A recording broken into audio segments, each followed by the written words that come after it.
Welcome to this session entitled Affordability, Availability, and Demand for Healthy, Sustainable Diets, Metrics, Methods, and Simulation Approaches. I think we're moving smartly through kind of the metrics and then into some of the some basic facts and simulation approaches.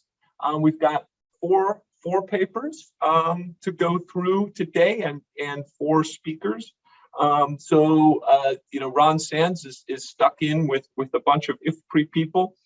So we have Kristi Mahrt, who's in the Development Strategies and Governance Division at IFPRI, talking about nutrition as a basic need, which is more on the metrics side.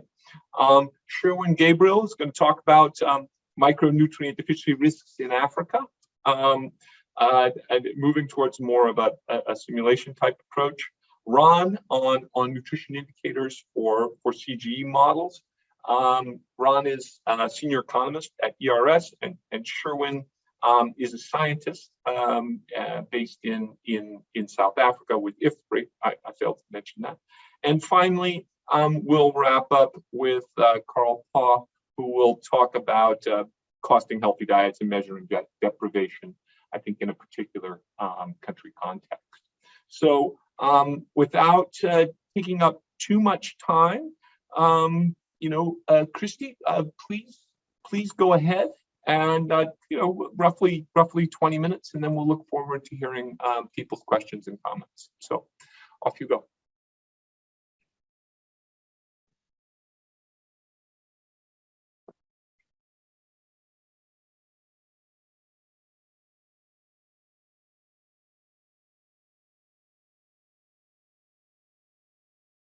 Let me put that in.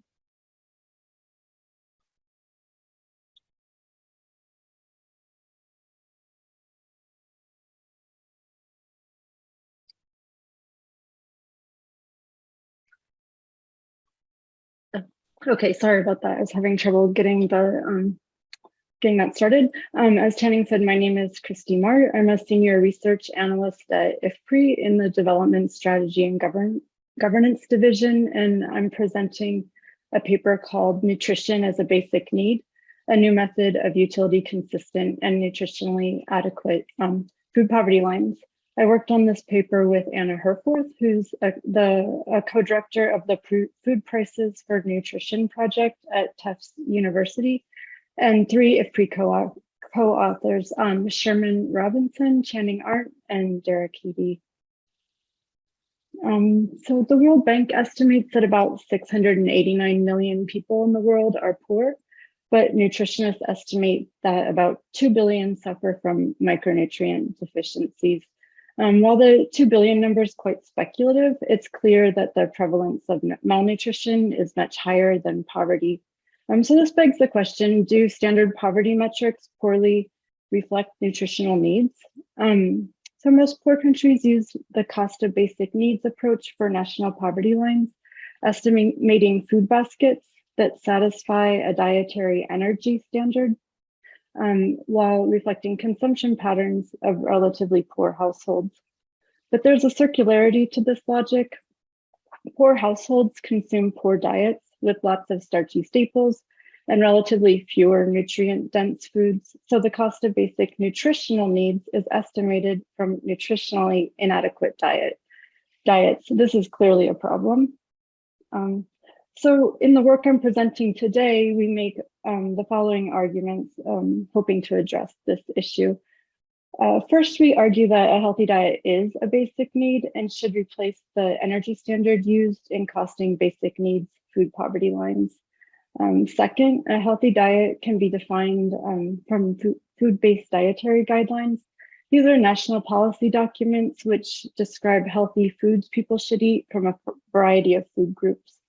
And third, poverty estimates resulting from poverty lines that use the energy nutrition standard are likely to be much lower than poverty based on a healthy diet standard. And energy-based basic needs food baskets are associated with significant micronutrient deficiencies, as poor people consume a lot of starchy staples and relatively fewer nutrient-dense foods. We apply these arguments to a data set from Myanmar, but we expect that our results generalize to many low and middle income countries. So in short, we expect that incorporating nutrition as a basic need would imply that the world is a lot poorer than we think. So I'll begin by describing basic principles of poverty estimation and how our work fits in with the standard cost of basic needs approach. When we measure poverty, we're aiming to answer the question, do households achieve a minimum level of well-being? The cost of basic needs approach specifies well-being in terms of a reference utility level defined over bundles of commodities that reflect preferences. The cost of basic needs reference utility level is described as a consumption bundle that allows individuals to lead a healthy and active life, including fully participating in society. So this standard does not merely stipulate the ability to survive, but good health and social inclusion. Social inclusion could be the ability to acquire appropriate clothing, mobile phone access, or important to this work, eat a diet consistent with local food cultures and norms. We identify food bundles associated with this reference utility level using consumption patterns of poor and near poor households observed in household survey data. And then we pair these patterns with a nutrition standard. Consumption patterns reveal bundles of foods that poor and near poor households choose to consume, given their limited resources, relative prices, and food access and availability. Importantly, even for poor households, these bundles are not likely to be bundles of the cheapest foods. If we ignore food consumption patterns, we risk estimating a food poverty line that is insufficient to cover the cost of what people are actually willing to eat. Setting a food poverty line too low would result in undercounting who is poor. So adjusting bundles to meet a nutrition standard attempts to satisfy the reference utilities condition of achieving a healthy and active life. Traditionally, a dietary energy target has been applied.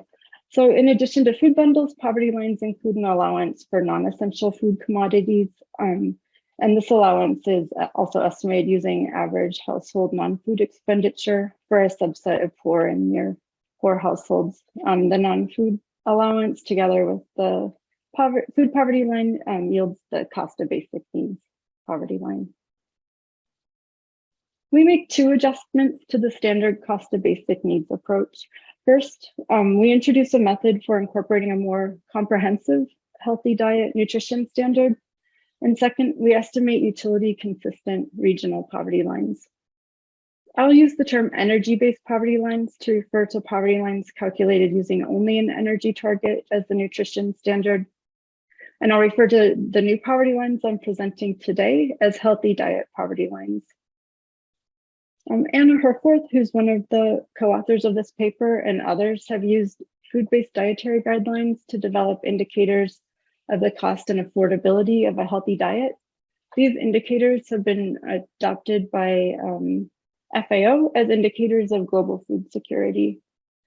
The method estimates the least cost of acquiring food group quantities outlined in dietary guidelines.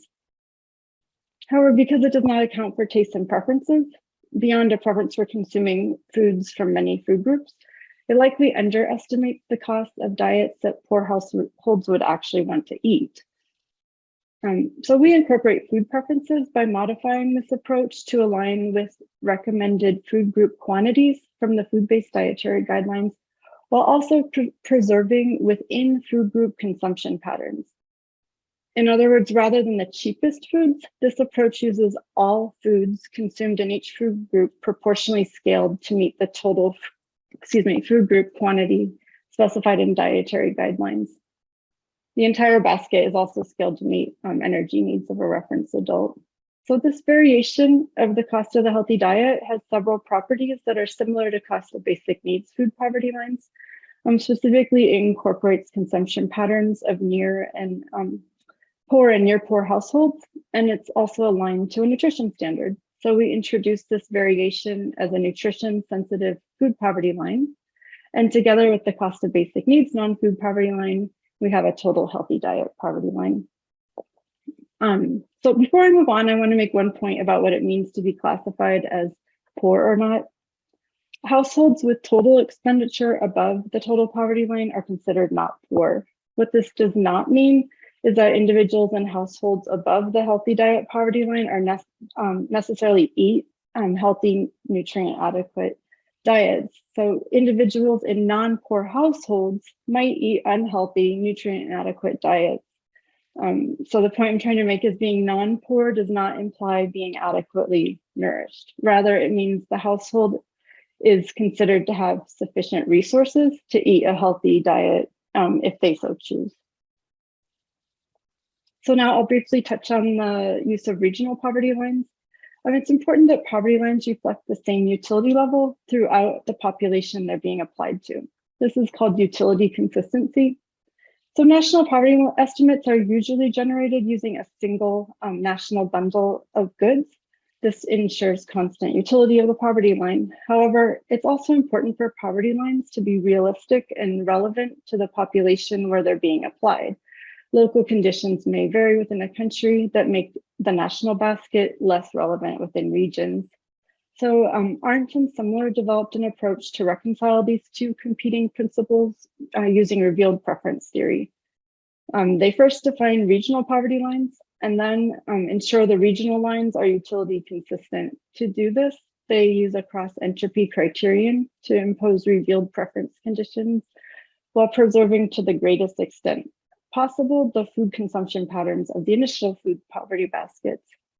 The original work was applied to the energy-based poverty lines, and in this paper, we expand the approach to also incorporate food group quantity targets into the cross-entropy conditions so that we can generate utility consistent healthy diet poverty lines. We apply the methodology to Myanmar using a 2015 nationally representative LSMS-style household survey of nearly 4,000 households. And from this, we estimate poverty lines for 5 subnational regions that correspond to 4 agroecological zones plus Yangon. Ideally, these regions would be further subdivided into rural and urban areas, but the sample size was just too small to allow for this. Okay, and so now here are the food-based dietary guidelines that we're using. Myanmar does not have completed guidelines for the general population, so we're using neighboring Bangladesh's guidelines, which we adapted to accommodate low dairy consumption and availability in Myanmar. So the table shows the 9 food groups and subgroup food groups that we used in our analysis, and the right column shows the average recommended quantities per day for an adult. And these are the food group quantities that we use to align consumption patterns to dietary guidelines.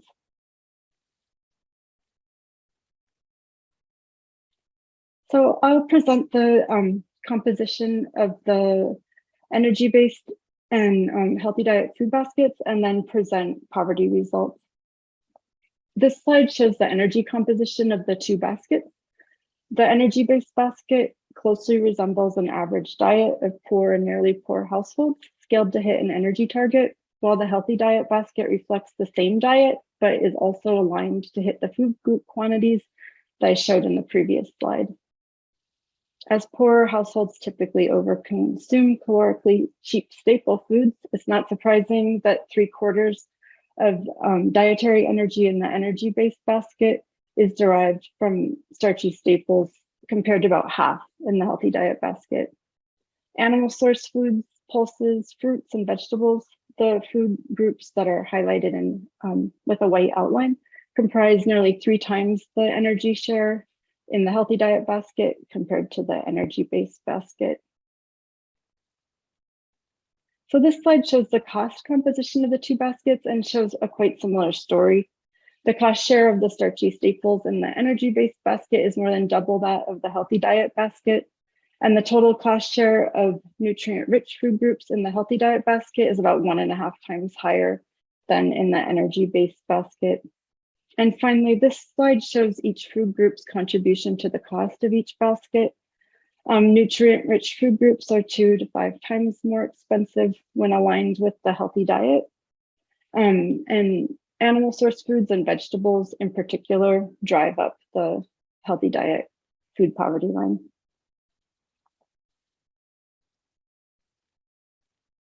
Okay, on this slide, I show poverty rates and poverty gaps. More than twice as many people are poor under the healthy diet standard compared to the energy-based standard. This difference is particularly high in urban areas where more than 3 times as many people are healthy diet poor. The poverty gap is a measurement of depth of poverty in poor households and is measured by the percentage shortfall between total household expenditure and the poverty line. Those who are poor face about 3 times the expenditure shortfall under the healthy diet standard compared to the energy-based standard.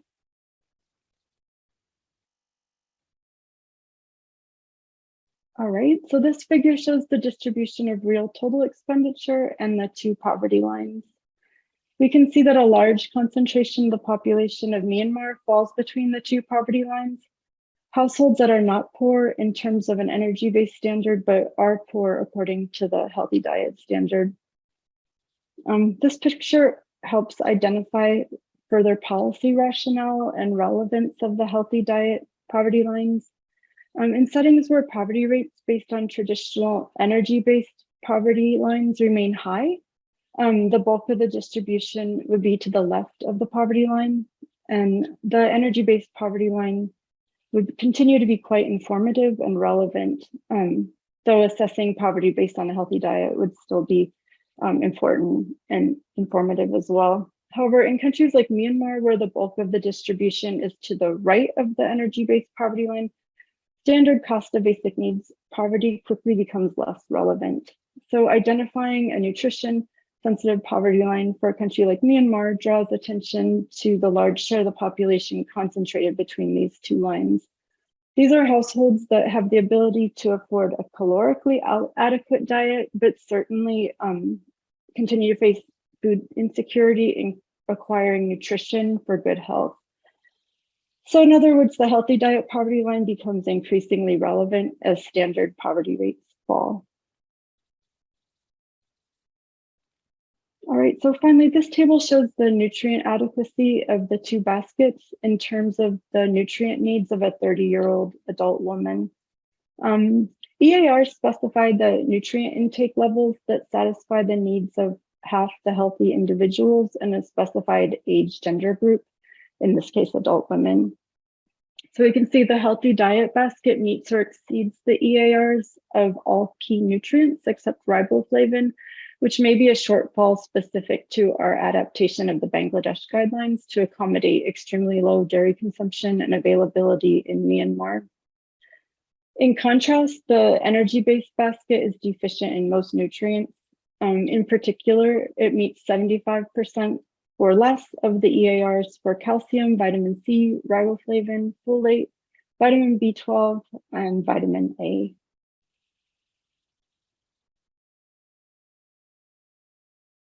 So to quickly summarize, the energy-based standard typically used to define cost of basic needs food poverty lines reflects the diets of poor households who overconsume calorically cheap staple foods, and as a result, the basket is severely deficient in most essential nutrients, and the poverty line undercounts the share of the population that's able to meet basic food needs. By incorporating a more comprehensive nutrition standard, the healthy diet food poverty line better satisfies the cost of basic needs minimum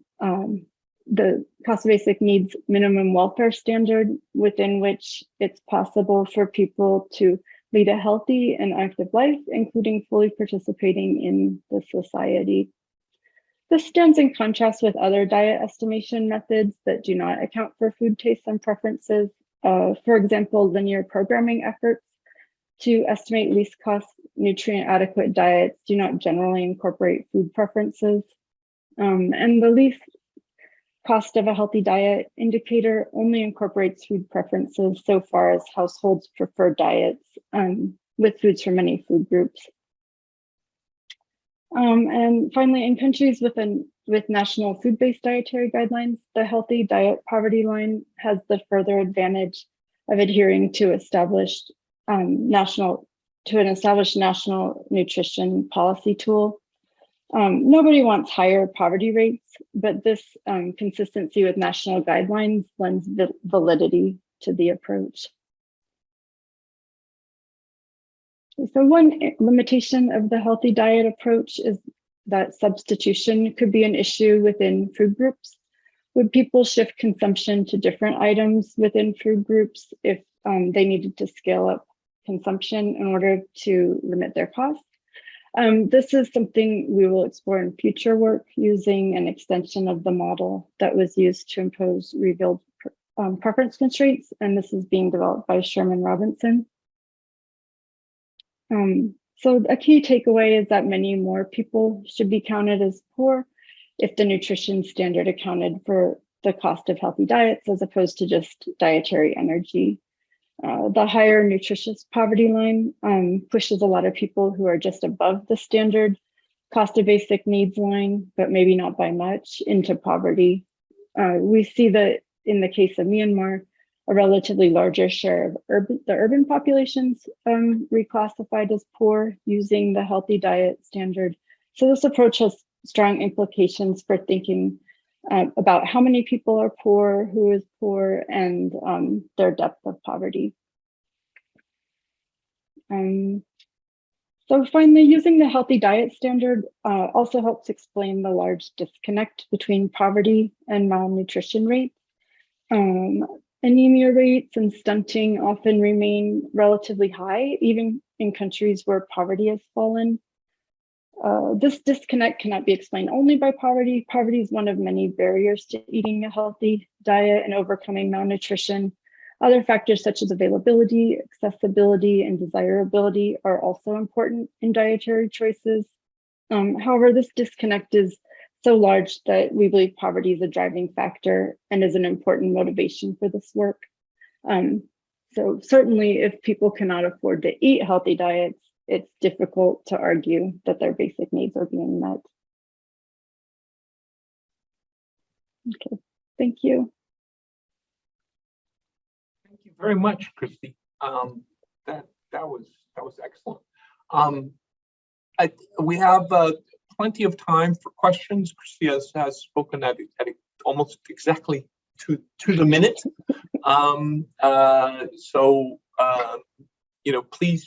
Please let me know if you have questions. Maybe Kristi, you could stop sharing your screen. Okay. And then it just makes it easier for me to see if anybody's put their hand up or is waving or anything like that.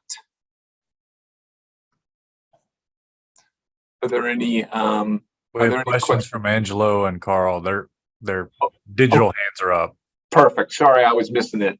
All right, I'm a Teams person. There we all got it. Let's start with Angelo.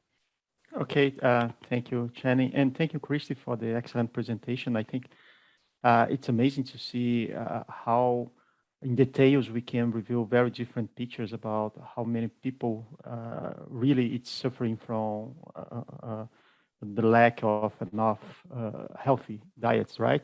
So, but I have a comment that, and would like to see if you can comment on the top of my comments, that we start navigating a very hard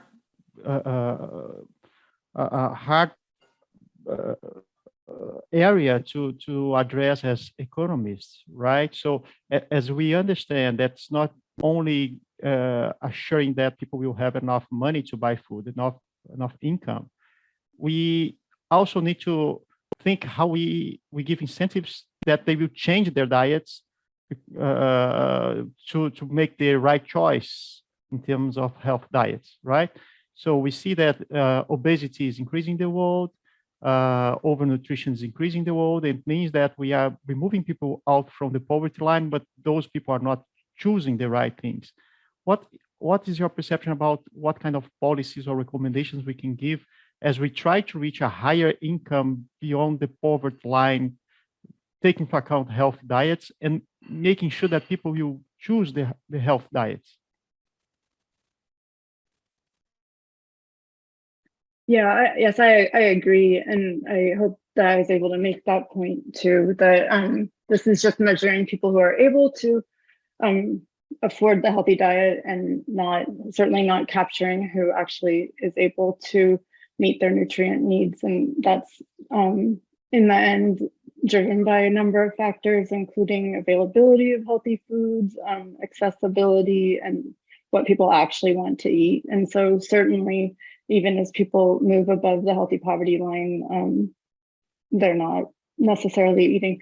So that would be a national policy discussion and something in terms of perhaps within the food-based dietary guidelines, education, and trying to encourage people to choose healthier foods as well as to make them more accessible. People may want to eat foods but not have access to them.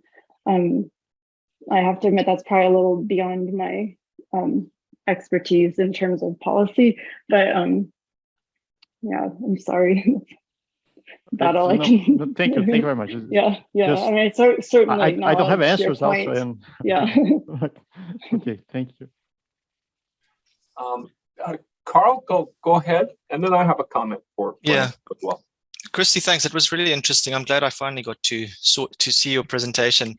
I was interested in this issue. Obviously, there's a big debate about whether people, choose, the cheapest food items or not. Mm-hmm. And so, I fully buy into your assumption that people don't always, consume the cheapest calories, and so that should be factored into our costing. But then there seems to be, some people in the poverty literature at least say, well, consumption choices are a bit driven by people's, poverty status, and so they by default they end up choosing the cheapest. So I was wondering if you had an opportunity to look at the distribution of prices within your food group and see, the reference price that you end up picking, how close is that to the bottom end of the distribution versus at the median or maybe even at the upper end. The second question, I was happy to hear you talking about the substitution and how if we kind of force people to start consuming more vegetables, maybe they'll start, they'll substitute and start consuming cheaper vegetables. I think that's quite plausible. I was thinking of my own, choices when I purchase wine. I buy slightly more expensive wine so that I don't drink too much. But this is kind of the opposite argument. If I were forced to drink more, I'd have to buy the cheaper stuff. Then lastly, on poverty rates, I guess Myanmar, you started off in a country where you have relatively low poverty rates to start with. I mean, if you and it seems like poverty rates effectively double when you shift to this kind of healthy diet poverty line. I'm just worried about the messaging. I mean, if you go to a country like Malawi, where you're starting with a 50% poverty rate, now you go to government and say, actually 90% of your people are poor, that might be quite difficult to sell that. And it might be even more than 90%. I mean, Malawi is, has very cheap staples, but everything else is extremely expensive. So those were just three thoughts I had. Thanks very much. Okay. Yeah, I would like to look a little more into just specifically into distributions of foods and different quintiles. I've done it a little, but and I have also estimated the least cost healthy diets using the same data, and I can't remember right now. The poverty. Well, that was using affordability, not poverty rate. So affordability would just be comparing the food expenditure to the cost of the diet. And it's considerably lower using those. Do people actually consume those foods? I don't think so. I have estimated the poverty lines using a lower distribution of poor households, and then also incorporating near poor households. And there's not a huge difference in the cost in terms of the specific foods that people are eating. It would be, I probably should look into that a little bit more, but certainly even the poorest households are not getting anywhere near the least cost healthy diet, where you choose just one or two of the cheapest foods in each food group. That remains well below the cost, even using poor households. Can you remind me of your next comment? Yeah, I guess the only other one was on the poverty rates. In some countries you're going to end up with very, very high poverty rates, and that might be difficult. Definitely. We're currently also applying this approach to Papua New Guinea, and that's the case. The poverty rate is, around 50% or more, and the healthy diet, the difference between the poverty rate there and the using the standard energy-based poverty lines and then the healthy diet poverty lines isn't so extreme, just because at that point we're on the other side of the hump and the distribution's a little flatter. So as we move the poverty line out, it's not having as extreme of an impact.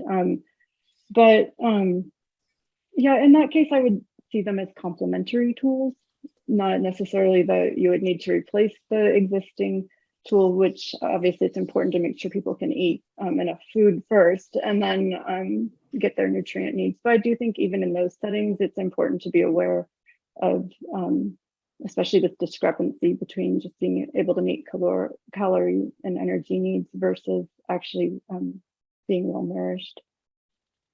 We have about 2 minutes left for our discussion allocation. Let's privilege Ron Sands, who's not a co-author. So Ron, please, and then. Okay. Yeah, I'm sorry to jump ahead of you, Sherwin. I think your hand was up first, but just a quick question. What are the basic data sets that inform your work?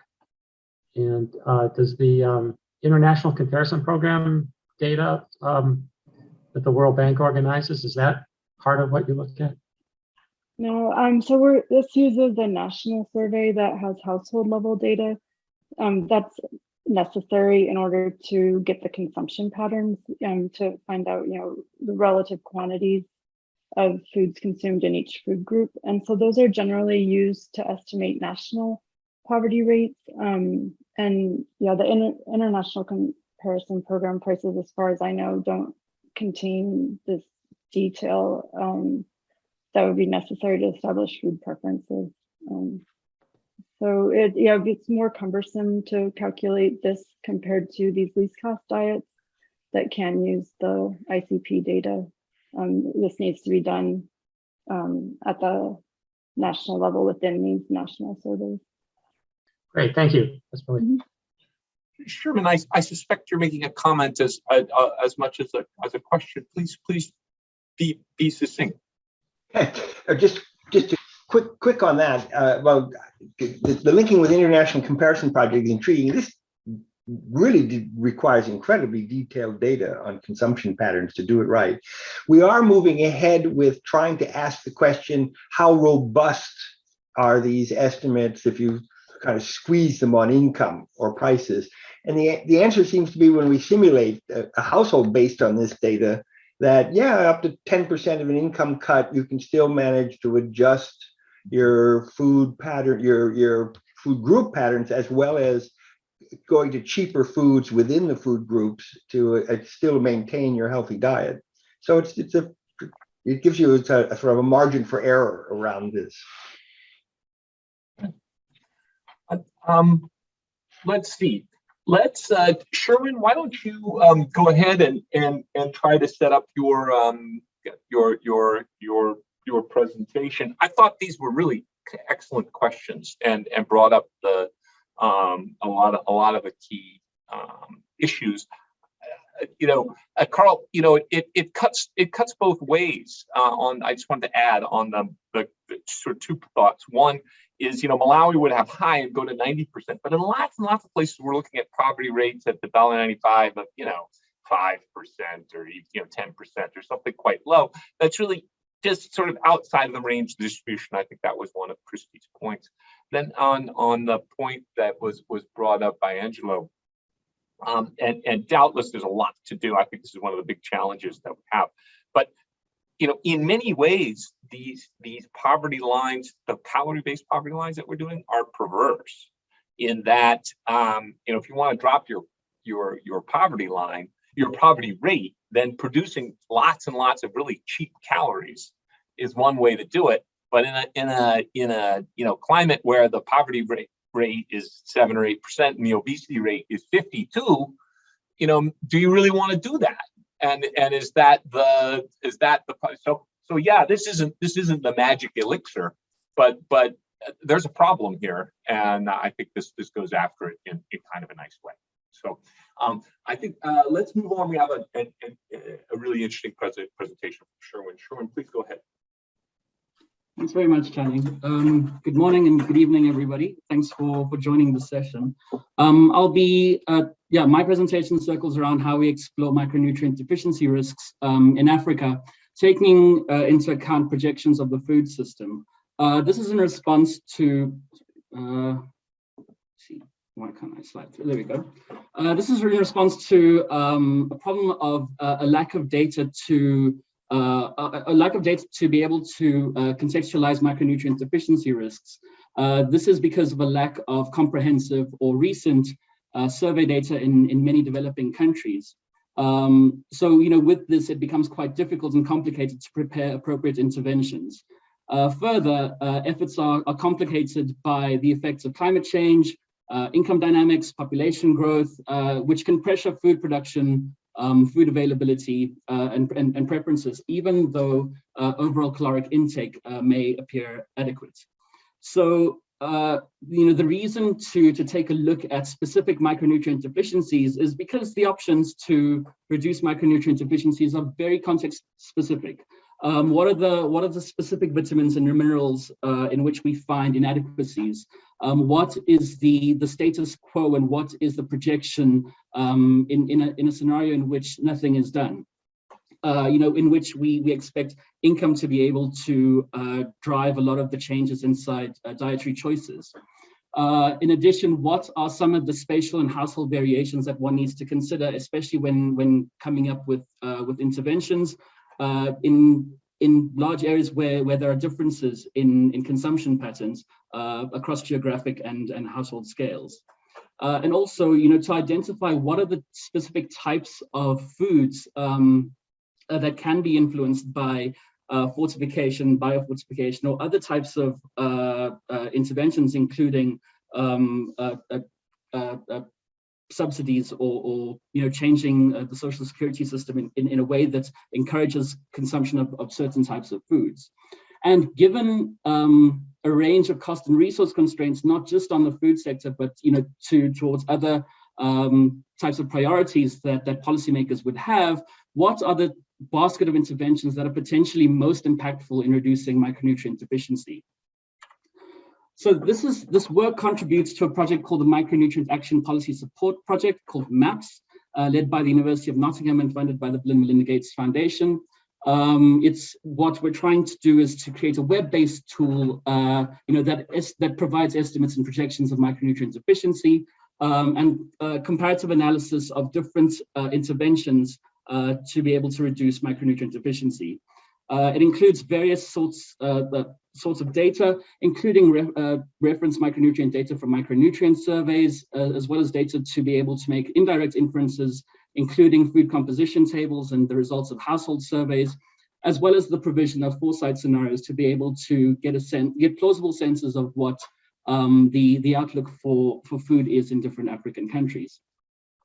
Because it's important to understand the micronutrient deficiency risks at different time and geographical scale, building an evidence base for investment and policy action is important. So with this in mind, what we've done is we're examining projections of food availability in Africa through 2050 and linked to this daily per capita micronutrient availability for a set of 13 vitamins and minerals. They're checked against recommended nutrient intakes to determine whether, on a per capita basis at least, micronutrient availability is adequate. And we do this using the IFPRI's impact model, which is an integrated system of linked economic, climate, water, and crop models focused on the agricultural sector. It allows us to explore the future of supply, demand, trade, and other critical aspects of the global agricultural system, and provides a simulation lab for a number of what-if scenarios. So I've given a stylized summary of how impact is linked to the different data sources and assumptions. It's linked to biophysical models, including a crop model, which takes into account the impact of different climatic futures on crop yields, as well as different demands on water. These are then passed through into an economic model, which gives outputs ranging from food production, crop areas and yields, the price, the world prices and national prices, as well as the implications on net trade and household consumption. In some instances where the impact of different scenarios cause a feedback or are likely to cause a feedback effect on other macroeconomic variables, these are shared with a global CGE model, and any changes to the system or to the impact, the inputs into the impact model are shared back with impact, but that's not the case for this particular exercise. In addition, there are some post-solution calculations and modules that are aimed to use the primary outputs from impact to work out impacts on things like nutrition and hunger, emissions, as well as land use change. So what we do in this exercise is we cycle through different permutation of the different shared socioeconomic pathways, emission scenarios, and the results of these pass-through Earth system models to give us an envelope of different scenarios by which we can project futures of food. So what this does is that it broadens the outlook from very specific scenarios. So, for example, on the open up the pen.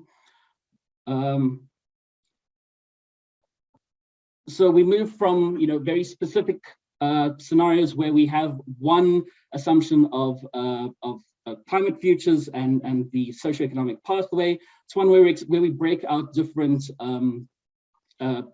aspects of it. So here we have a breakdown of the different socioeconomic pathways until we get to a point where we have this permutation and we have a nice selection of or a nice compilation of the spread of the potential projection or the potential food availability for a bunch of different of the different crops included inside the inside impact.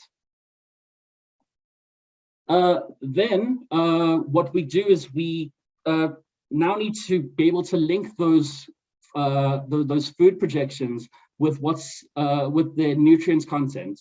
So impact post-solution modules already contain metrics for malnutrition and hunger, although these tend to focus more on calorie-based measures to identify, for example, the population at risk of hunger. And other studies, have taken different metrics, including disability-adjusted life years, using the results from impact. What we do here is to calculate specific micronutrient adequacy, taking into account the results of the food availability per capita and linking them with nutrient densities per food type that are derived and adapted from the genus database, and compared this with a measure of nutrient adequacy taken from the main source that we've taken for this is from the WHO and FAO. But we've also taken a look at other sources. So the food availability reflects the edible portion of a food item by weight, and the nutrients availability does account for the loss during preparation. As I mentioned, we take nutrient densities adapted from the genus model for all the commodities available inside the impact in the impact system. Here's an example of the zinc content in Nigeria per kilogram of different commodities. And from there, you can see there's an extensive range of commodities included in here. And from that, we're able to apply these to the food availability estimates to get a sense of total nutrient availability. These are then compared with nutrient requirements that we've taken mainly from WHO and FAO guidelines to be able to provide projections of micronutrient availability. So what we have over here is, I've given two specific examples of zinc in Nigeria. the projected range across that permutation of climate and SSPs. In Nigeria, when we have zinc, the daily recommended nutrient intake of 11 milligrams per person, it's, all scenarios show it above this threshold. However, in the Congo Republic, this is only done for a subset of scenarios out in 2050. So we repeated this to provide a compilation or a heat map of where micronutrients availability was adequate. So these are all the squares in green. Partially adequate in this, and this is where some of the scenarios did cross the red line of recommended nutrient intake, or black squares in which none of the scenarios reached that adequacy point by 2050. So in the previous slide, I had shown that in Nigeria, because all of the scenarios were in the clear or above 11 milligrams. This is colored in green, although in the Congo Republic, these were only true for a few sets. So this is a useful reference check, at least at a per capita level, where micronutrient deficiencies tend to be more prevalent within and across countries. But in addition to this, it's by being able to link the micronutrients with the food items, we're able to unpack some of the projections. So, for example, what is the distance from the recommended nutrient intake? What are some of the key sources, the key food sources of the micronutrients, and what are some of the trends driving those? What are some of the trends, particularly in the food items that we consider to be in high demand as income increases, such as animal sourced foods, vegetables and legumes, and from there, what is the potential for intervention? So I'm going to focus on a few other examples from that heat map. So these scenarios are do-nothing scenarios in which there is no explicit intervention to increase micronutrients content. And when you break down this distribution, it's easy to see that the socioeconomic pathway that the country goes through in the future matters. So breaking out that Congo Republic example, we see that only in SSP1 scenarios, which typically have higher per capita growth rates, do we see by 2050 micronutrient adequacy for zinc, because in the other two, these don't reach that 11 gram per person per day threshold. I've given another example here of the Ivory Coast, in which some SSP scenarios do reach that level, but for the most part, to demonstrate here that at least for some of the scenarios, that the growth path that the country takes does matter.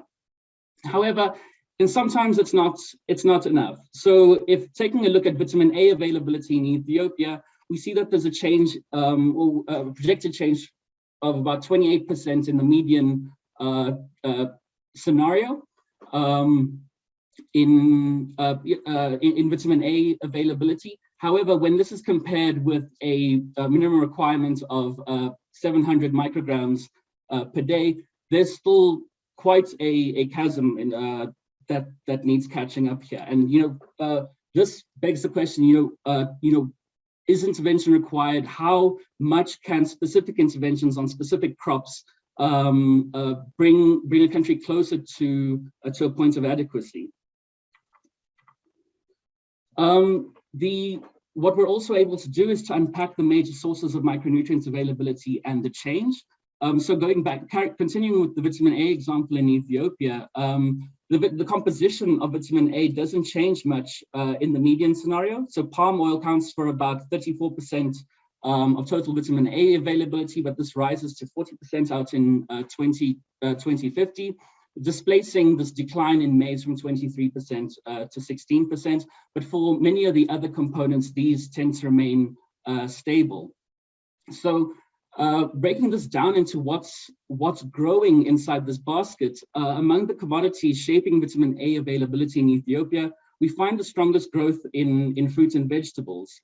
Maize, which is the second largest contributor to vitamin A availability, shows a decline over the projection period, but still remains quite important. And even as fruit and vegetables show higher growth, the palm oil and maize pretty much drive the moderate increase, or the composition of vitamin A availability, just because it's consumed in large volumes. And for palm oil in particular, it's a comparatively richer source of vitamin A.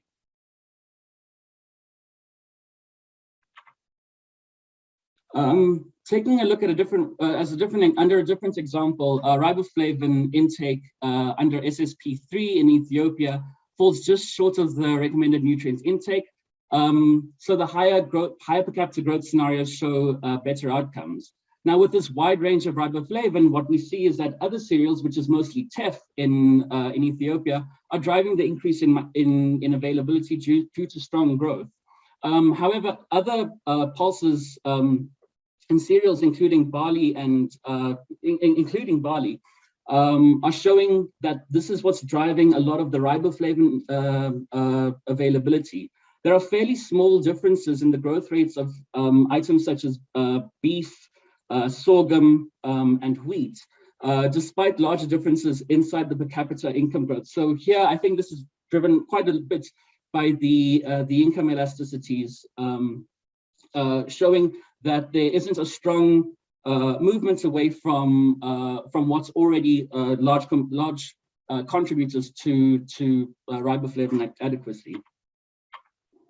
And finally, do we see some of the emerging sources of meat, as mentioned?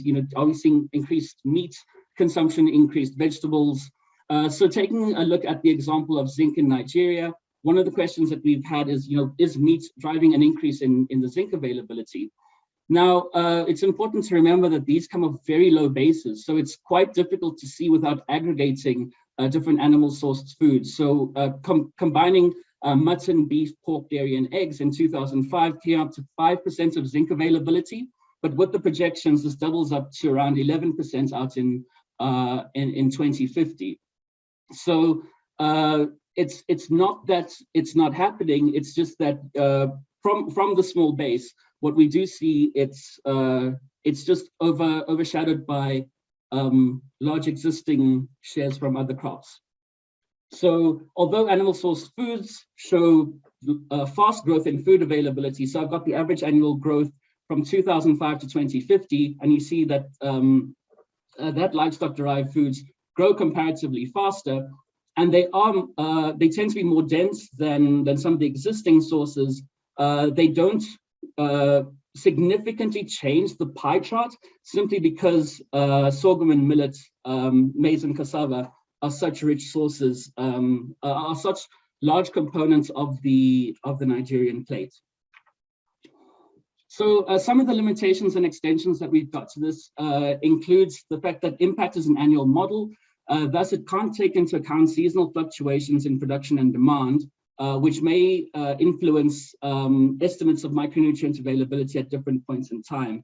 However, we're working with our research partners to be able to run different scenarios in which we're able to get some seasonal and regional estimates on this, which comes to the next point, is that the estimates of food availability are done on a per capita basis, so which don't necessarily take into account differences by region, income group, and persons within households. And one of the activities that we're working on is to refine and update some of the critical data, especially as we engage with country partners to refine some of the estimates. One of the ways in which we would like to extend this work is to try and see what the underlying assumptions and interventions and potential interventions mean for trade and prices. And what we're deploying some of our country-focused models to be able to explore other scenarios, taking a look at what consumer and producer support can do to influence demand, and also take a look at some simple scenarios of dietary change and fortification. So in conclusion, we think that these baseline projections and uncertainty parts of the MAPS tool help illustrate the context in a world that doesn't have any specific interventions, and also communicate potential risks at different timescales. These help to suggest areas for focused intervention and investment in the absence of better survey data, and help make concrete the link between nutrients and the commodities that supply them. Thank you very much. Okay, thank you, Sherwin. That was great.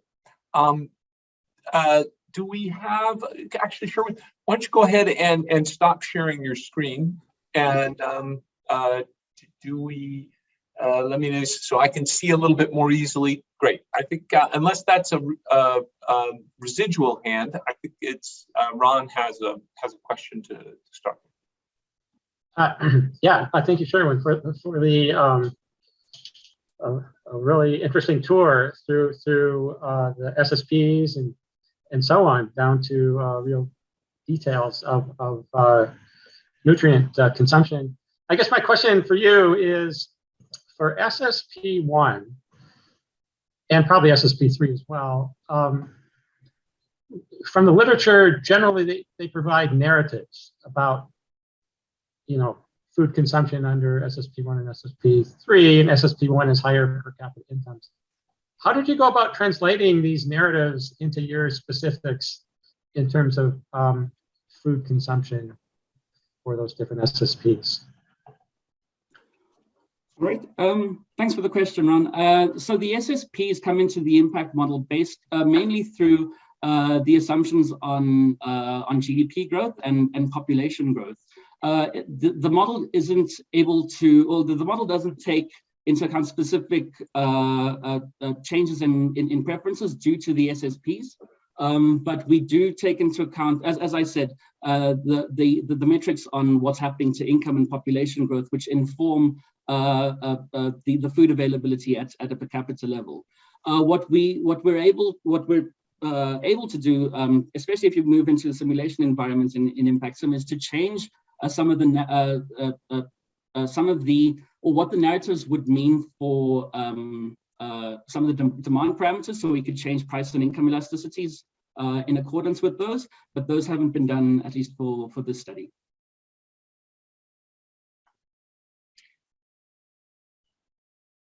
Is there, are there other questions for Sherwin?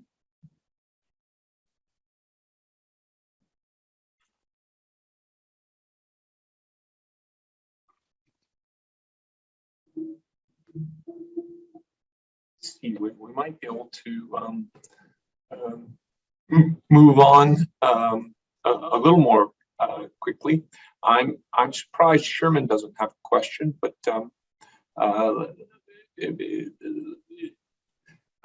question or comment, Sherman? Do you have that, or? No, not really. I think I've been following his work for some time, and nothing particular to say. Okay. Good. Anybody else with a potential question? I turned off my camera for some reason. For Sherwin.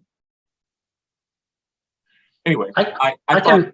Okay, go ahead. Yeah, sorry, I should put my hand up, but I just something that occurred to me while Sherwin was talking, and I'll say a little bit more about this in my presentation, is that impact is a partial equilibrium model, which allows a lot more detail in terms of numbers of regions, numbers of agricultural commodities, and probably other things, geographic specificity as well on the supply side.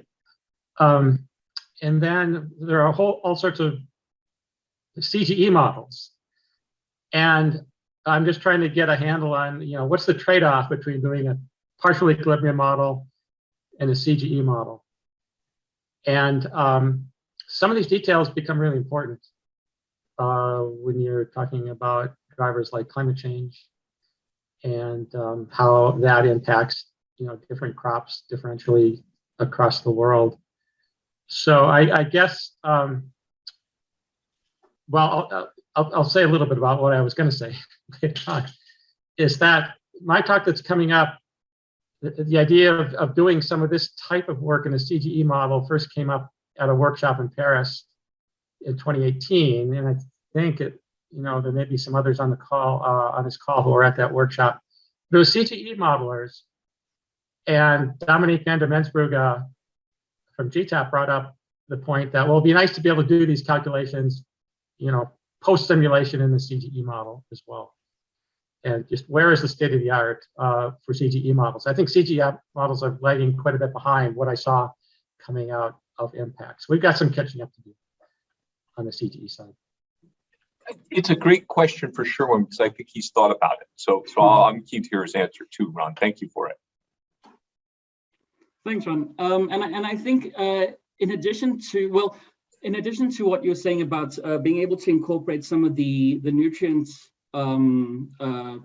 calculations in there, especially as we think through some of the interventions, these aren't costless. So what we're working with is people who are working on a cost-benefit analysis of specific interventions in different countries.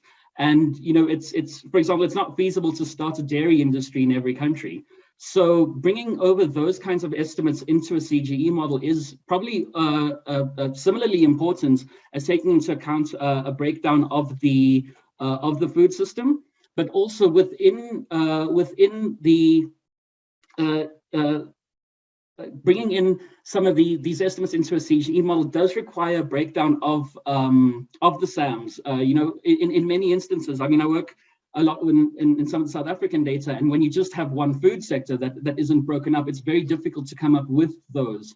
Linking it to some of the household surveys is one way of doing it, but within that, you're going to find quite a bit of diversity in how in those consumption inside some of those consumption baskets. So it is quite a challenge in which we're going to have to do quite a bit more in linking with microsimulation modules or some of the survey data to back out some of the specific commodities that are consumed.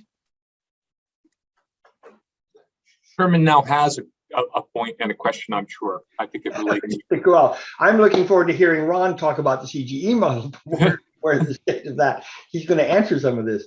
There is a lot of work going on in IFPRI where one impact has been linked to a global CGE model, but you're at the GTAP class. I mean, you're at that kind of level of aggregation. The trick is in both these cases, and the trouble with the food with the partial equilibrium model is it leaves out food processing. So you have this problem of leaping from wheat to Wheaties without having anything you just go straight to nutrients. Karl is involved. You're going to hear from him later on some of the country work. So it is active. I think the interesting trick to me is to link back to the poverty definition work that Kristi and others are involved in trying can we take something from that we actually carry on into the other models. And that's something that I'm very interested in. Okay. Thank you, Sherman. Let's see. I don't see any other questions. I'll editorialize just a little bit for I think there's all sorts of linking that's going on, and I think it's really useful, and I think it plays to some of this discussion about modularity and having pulling together different models for different purposes. One of the things that we presented at a GTAP conference a few years ago was a linked energy sector and CGE models, and this has worked almost unbelievably well. It's quite robust. It's hard linked. Within 5 iterations, you get to a level of convergence that wouldn't satisfy perhaps a very OR-oriented person who wants the final optimum. But for the purposes of policy, it's really quite good. And I think that one of the things that would be interesting and is eventually on something I think Sherwin's also interested in doing is to have, instead of CG and energy, have it CG and ag sector and iterate and see if you can't iterate those to convergence. I think it's a harder problem, which is why we haven't done it yet. But that's something that I think is an interesting part of the future research agenda. So yeah, having abused my power as chair with that statement, I'll let's Ron, why don't you go ahead and start to load up your presentation, and we'll thank Sherwin very much for his presentation. Thank you, Sherwin.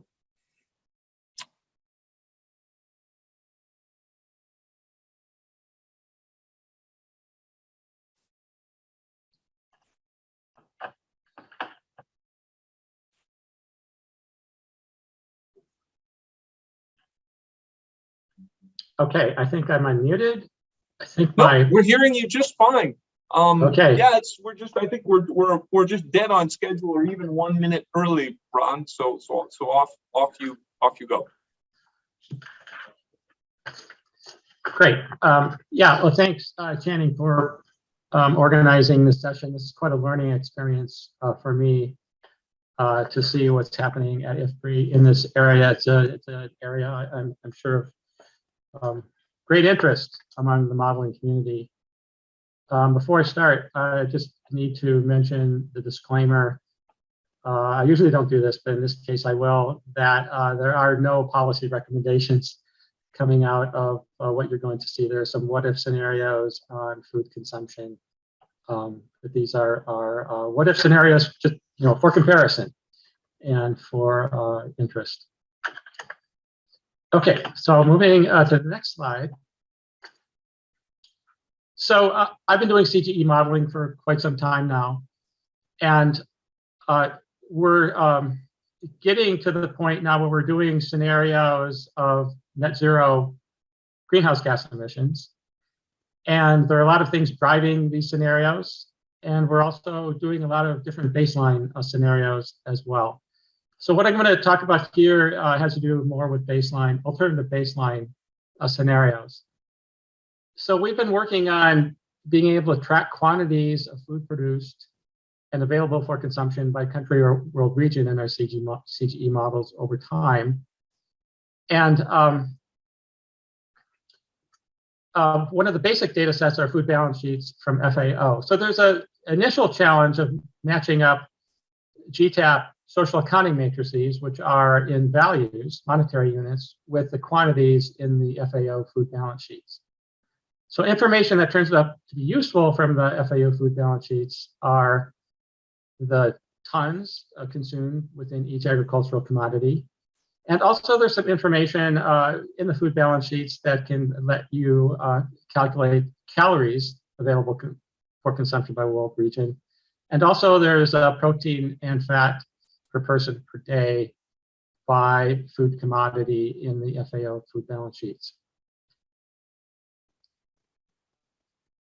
So what this study does is starts to provide a range of nutritional indicators across diet and income scenarios. And I'll select, I think, 7 scenarios later on that I'll show to display some of these very basic macronutrient indicators. The economic framework I'm using is the Future Agricultural Resources Model that I've been building and developing at the Economic Research Service at USDA since I arrived there in 2009. One of the decisions I had to make was what units should I use for agricultural commodities?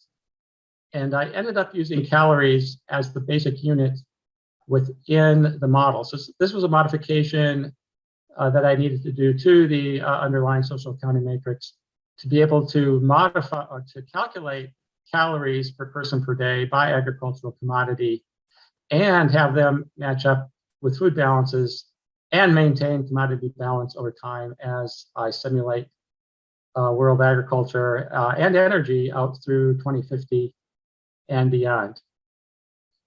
So some of the scenarios I'll talk about would be just a static scenario where people just consume what they have been or are consuming in the 2011 base year. There's also the Eat Lancet Healthy Reference Diet.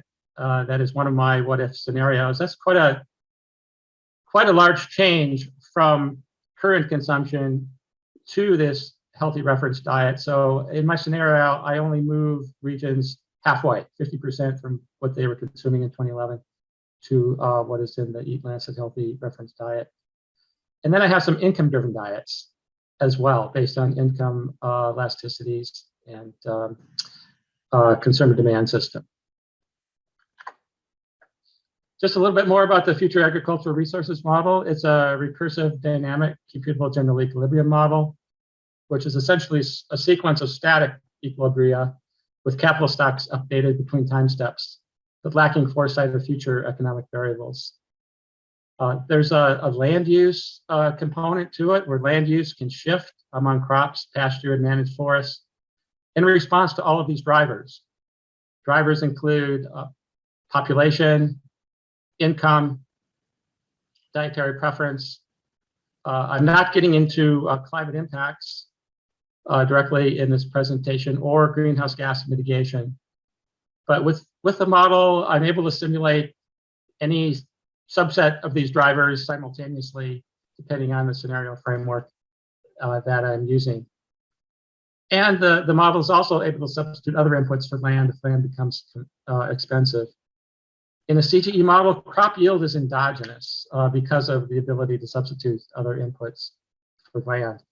And when I'm working with crop modelers, this is a place where it's hard for us to communicate. From the crop models, I'm getting a point estimate of crop yield under different climate scenarios. And we have to talk about how does that translate into a production function in a CGE model.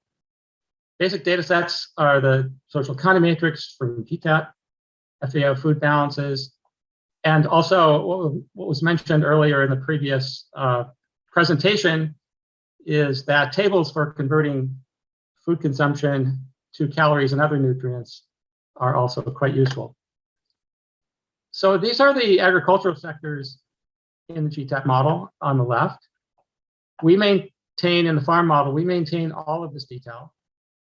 And there's a little bit of work that has to be done to match these up with the FAO food balance sheet commodities, but that's manageable. And then on the right side is just information coming from an FAO food balance sheet, which we try to match up with the value information from a social accounting matrix. So in the bottom area on the right, from the food balance table, you can get kilograms per person per year or grams per person per day by weight of each food commodity, or you can translate that into calories, protein, or fat per person per day.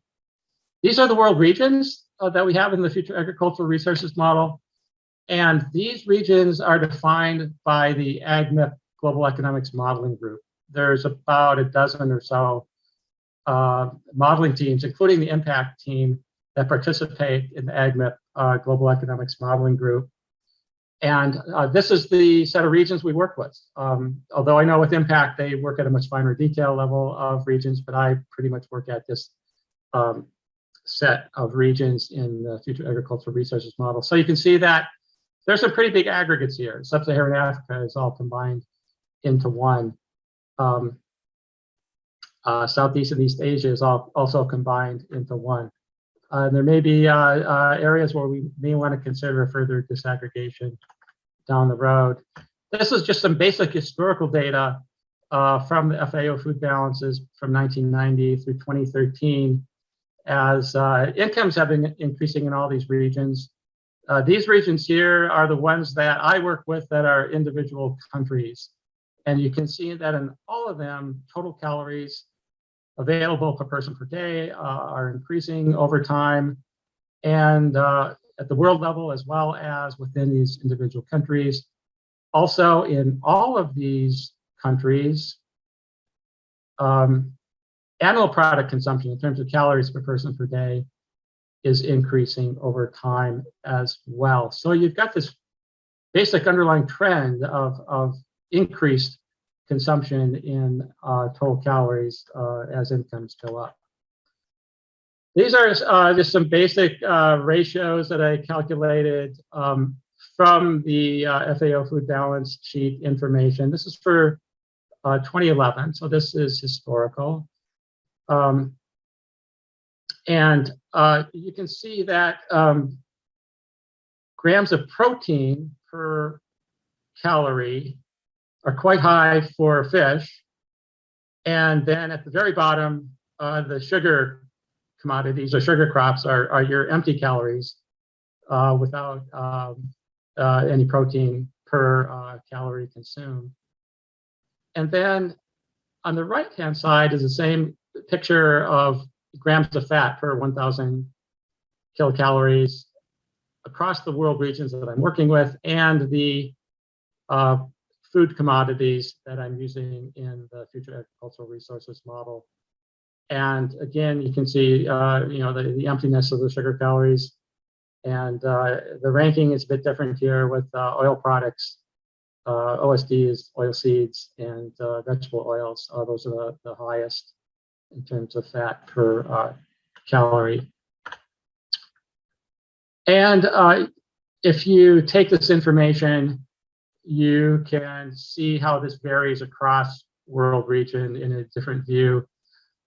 To make this a little bit easier to display and to understand this immense amount of information that builds up to these food groups, I split this up into just 4 food groups here.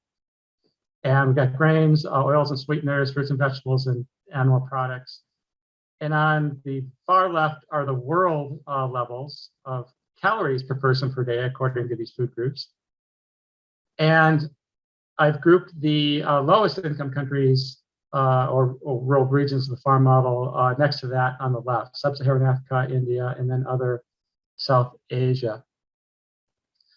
And then as you move on to the right, I've done the same thing with grams of protein per person per day and grams of fat per person per day. And I guess it won't be any surprise to the IFPRI folks for sure on this call that when you move to grams of protein, then animal products and grains and the fruits and vegetables remain, but the oils and sweeteners shrink to very small levels. And when you go to grams of fat per person per day, then it's the animal products and oils and sweeteners that dominate that measure. So what I've shown so far, you certainly don't need a CGE model for. This is just a looking at some of the basic data that we've got to work with. So I set up some scenarios. One, as I mentioned before, is a static diet scenario. The second one is this halfway convergence to eat Lancet healthier reference diet. And then I've got some income-driven diets: low income growth, medium income growth, and high income growth. The growth rates are based on the shared socioeconomic pathways, SSP. I guess in this case, it would be 3, 2, and 1, with SSP 3 with the lowest income growth, SSP 2 medium, SSP 1 with the highest income growth. And I've also added in some low and high population scenarios that are based on the United Nations projections of population through 2050 with a low, medium, and high of the area. So what I've done here is just selected animal products across these 7 scenarios. The left-hand side is the world level of kilocalories per person per day, world average level.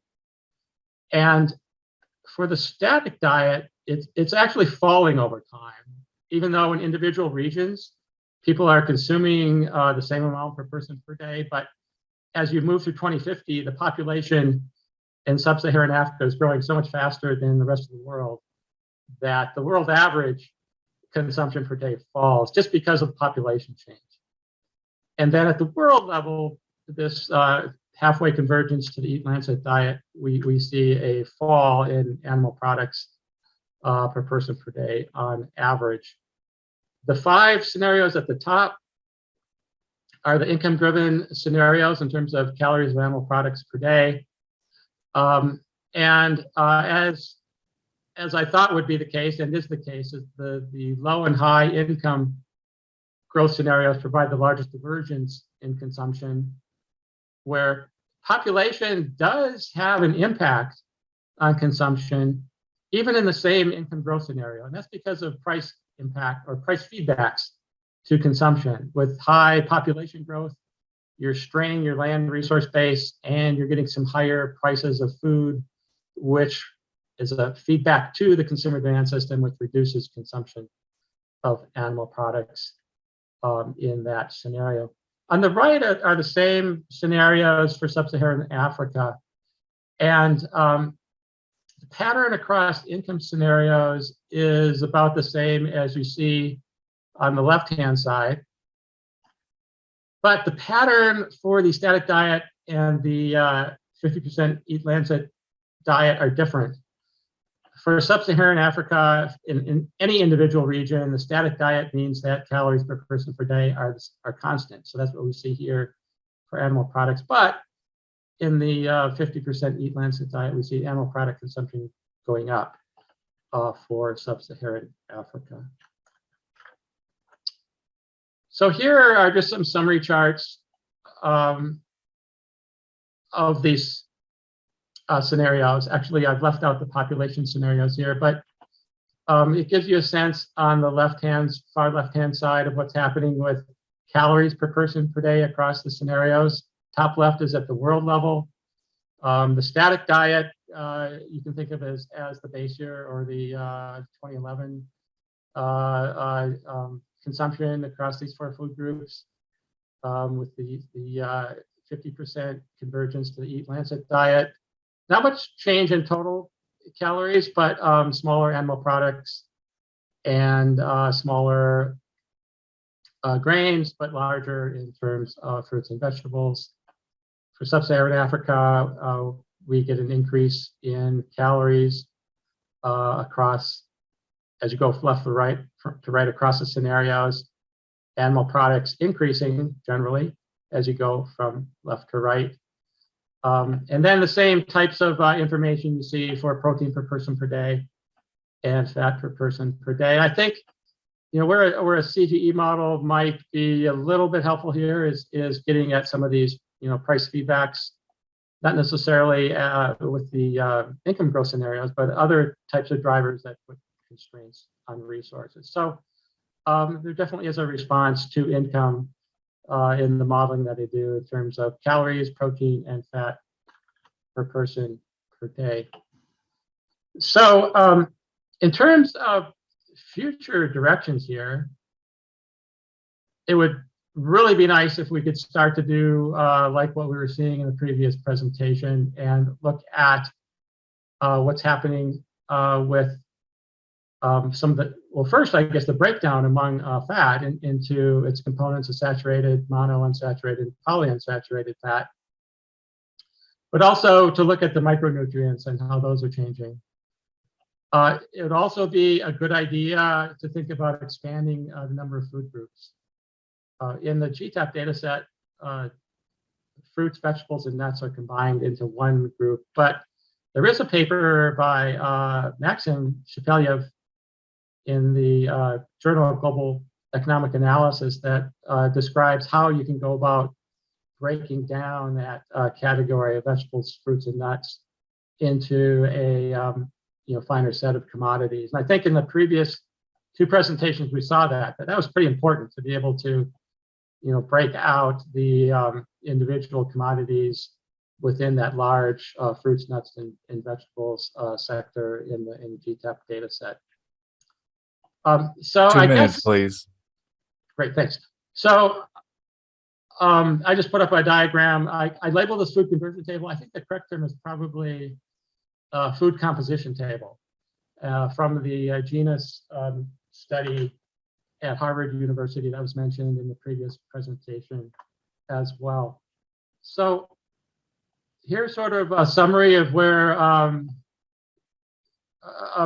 we're at and what I'm thinking about in terms of moving ahead. The strategy has been to model food consumption in 2 stages: first food groups and then foods within each group. And that's been kind of an important decision to be able to help us to keep calorie consumption within a reasonable range within these scenarios where income is growing up quite a bit. So when we set up the food groups, this provides some guidance as to how we set up the consumer demand system, and also allows us a way to think about how to present some of this information. There's so much information to present. So the first challenge has been to be able to replicate the FAO data and the FAO food balances for the base year and maintain that food balance during all time steps through 2050. And again, I mentioned that food consumption should remain in a plausible range. So I've been leaning quite a bit on FAO paper that had some projections in 2012 in terms of what food consumption might look like in 2050 for these world regions. They used a fair amount of expert elicitation. And so I'm leaning on that to help calibrate my demand system. Once defensible results are obtained for, say, tons or kilograms consumed, that can be converted to calories and the other macronutrients in the food balance sheets. This study follows naturally from the presentation I gave last year was a presentation on how you go about doing this matching between monetary values in the GTAP SAM to the quantities in the FAO food balances. So finally, I'm going to say that, I'm an economist. This is a really complicated area when you get into nutrition. Some humility is needed, certainly from the economists, as we venture into this category. It's multidisciplinary, but one thing to think about is that if you're doing climate impact scenarios into the future, CO2 concentrations are going up quite rapidly, actually, even right now. And there's some concern in the literature about the nutrient density of grains as CO2 concentrations increase. And so this food composition table might not be static. It may be changing over time. So that's something that could be built into a future analysis of climate change impacts.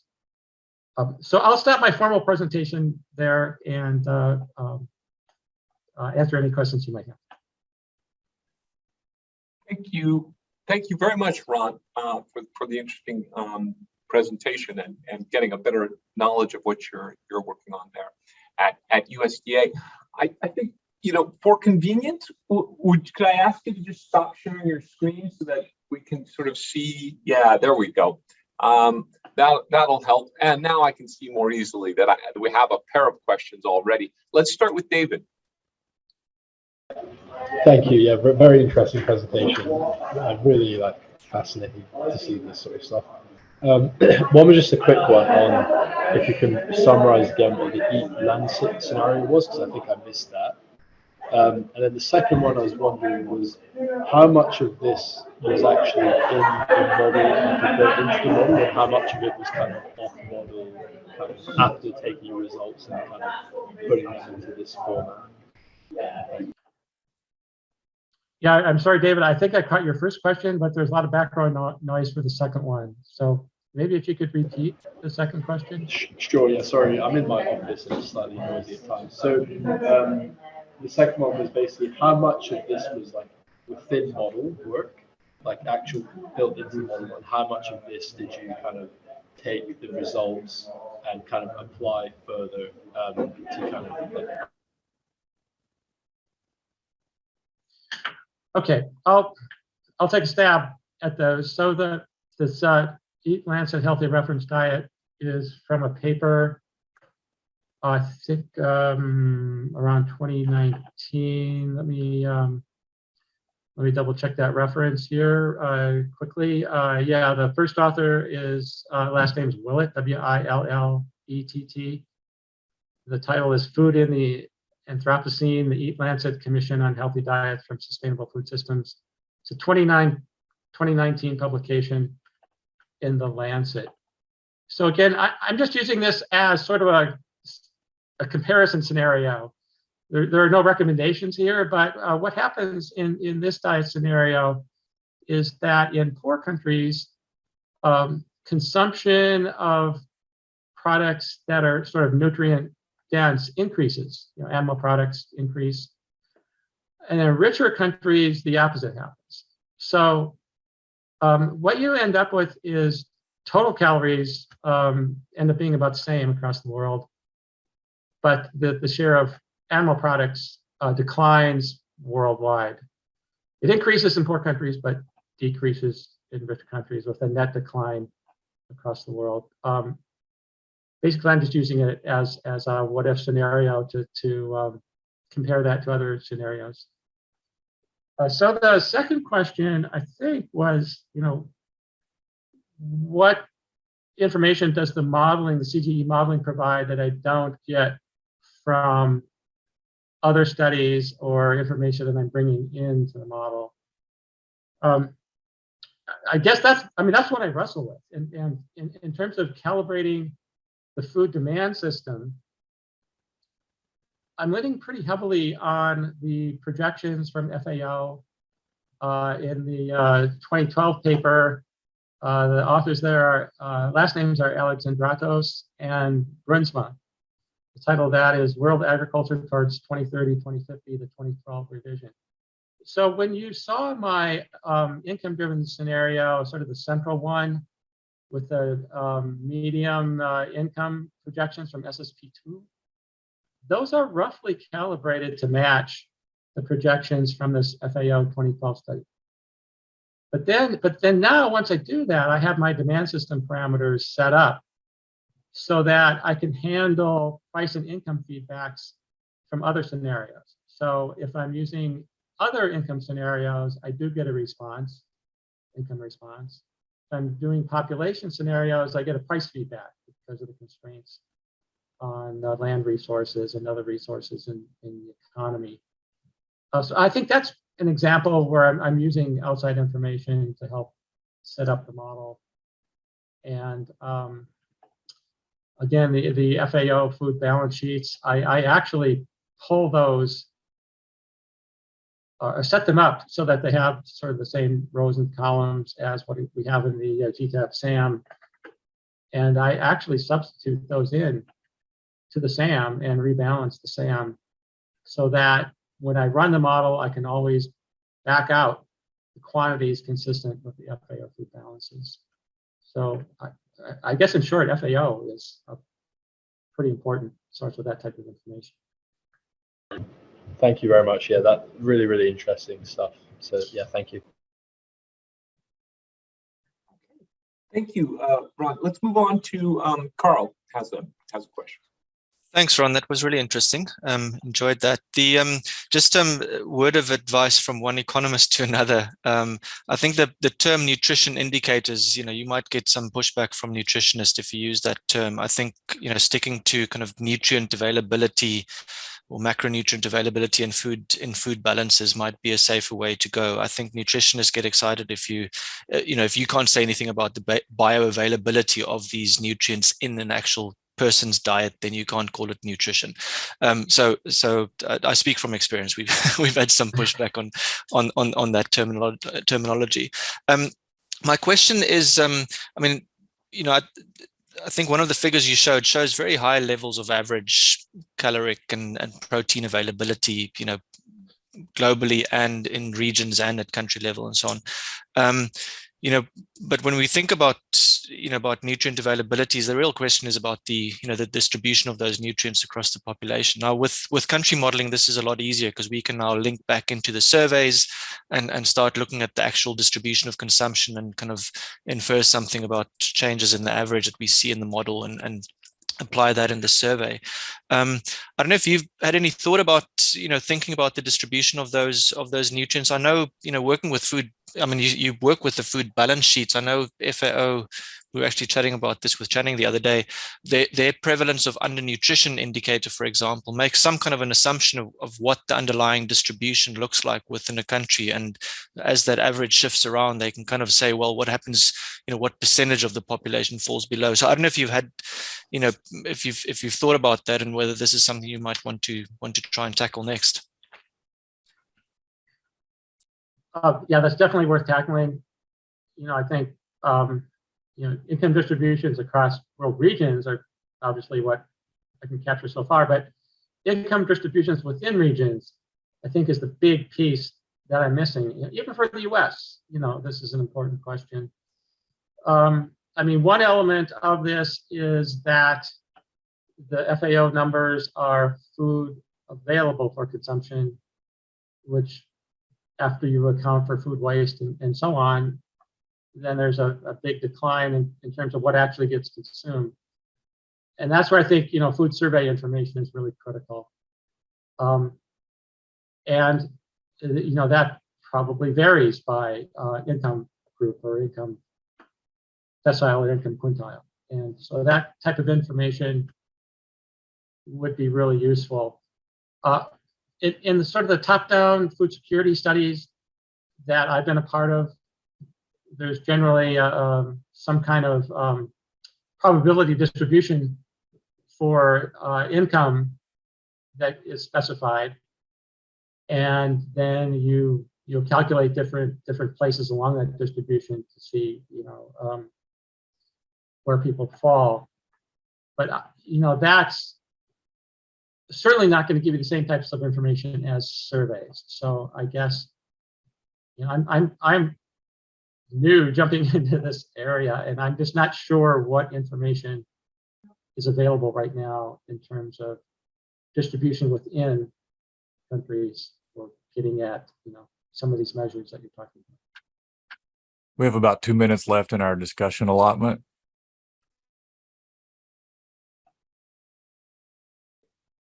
Fantastic. Thank you. Oops. Get myself right here. Thanks. Are there any other questions or comments for Ron?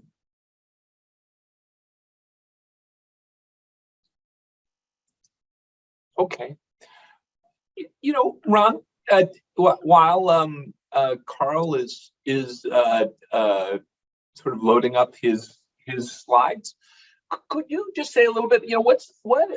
What's the kind of the downstream use within USDA of this line of research? I mean, is there some sort of, is it part of, is there a story that you can tell about where why you're working on this and what the ERS is wanting to achieve?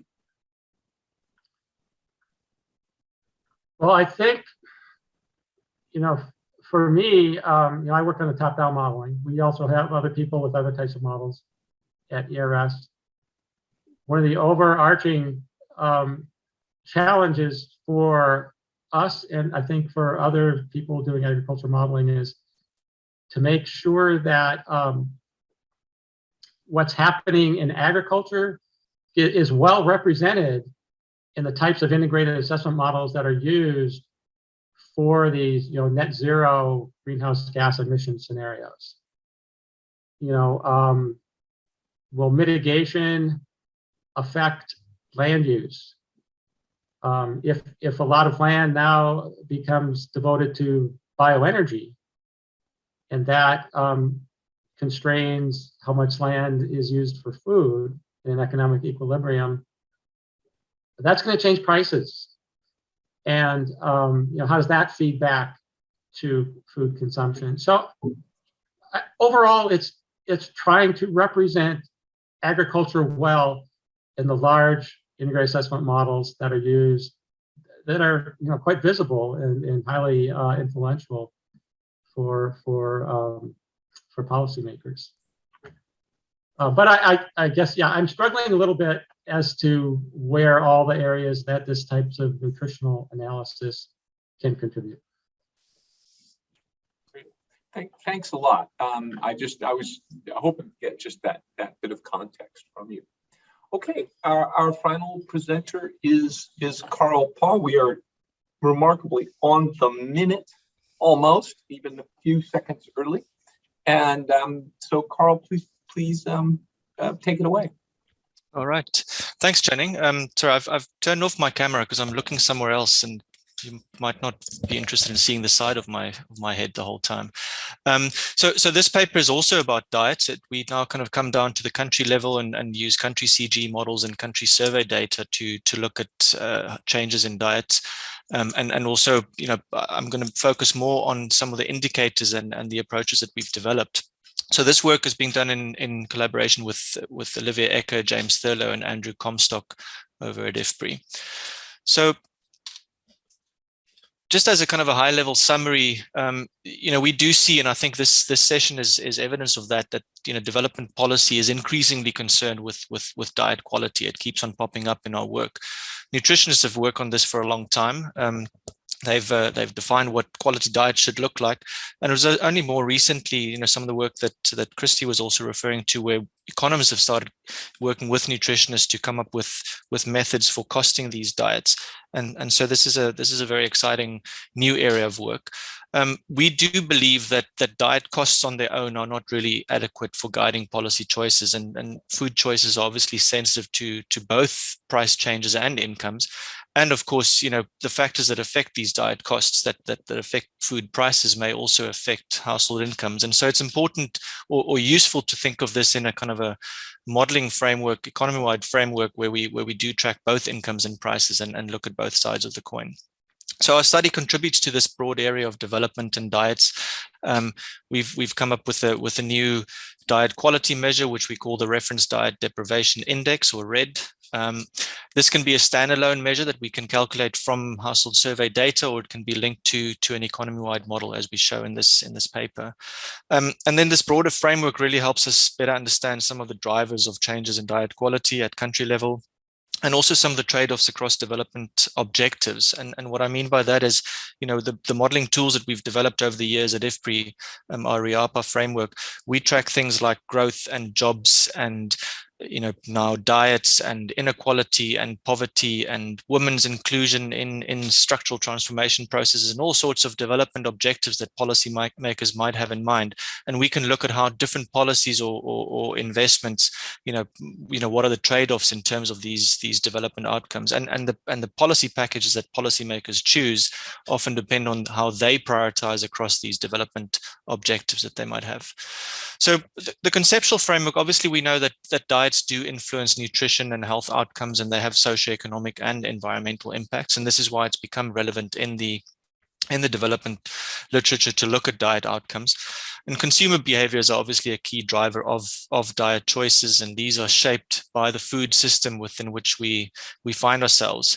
And that food system, as this diagram on the right shows here, has these three kind of main components. This is something that's adapted from the FAO. And so our consumer behavior over here, kind of our traditional microeconomic analysis of demand and so on, that's linked to food environments, which are the places in the context in which we access food.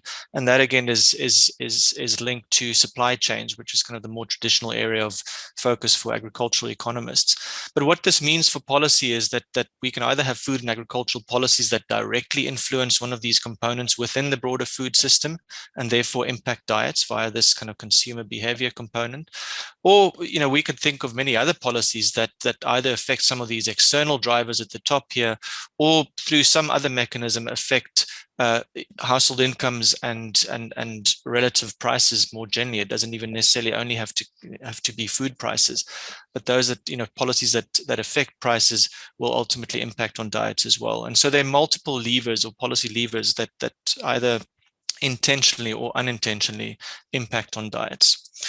So how do we measure diet quality? Our starting point is also this Eat Lancet Healthy Reference Diet. The approach that we have, we can easily drop in another reference diet. There's several others. So Willett had the Eat Lancet, and then I think it was I forget the name now, Springman and others developed a bunch of alternatives like the flexitarian and the pescatarian and vegetarian diets. We can drop any of these in as long as they define ranges and midpoints of calorie intake by food group that would yield a healthy and a sustainable diet. So these diets tend to be very diverse. So they satisfy both energy and micronutrient needs, as Kristi mentioned. They also tend to avoid excess intake of less healthy or non-essential foods. And so the idea is, for us to use this information about the diet, the healthy diet, what it should look like, and to come up with the diet quality indicator, which we call the RED, that can then be linked to the economy-wide model. So on the bottom left of your screen here, this is just the healthy reference diet. The Eat Lancet diet shows the different calorie components. We focus on 6, what we consider to be the required food groups. You also have added sugars and discretionary foods and things like that, which are not required, and so we exclude that from our analysis. But this kind of gives you a breakdown of the calories, where those calories should be coming from. And obviously, as Kristi said, actual diets look very different from what this diet recommends. We then, very similar to what Kristi has done, do a kind of a costing exercise. Ours is still, based on these ICP prices that someone also referred to. We do pick the cheapest price, on a per calorie basis as a basis for our costing exercise. And I'll say something later on. We've kind of looked into other price sources as alternatives and what we've come up with.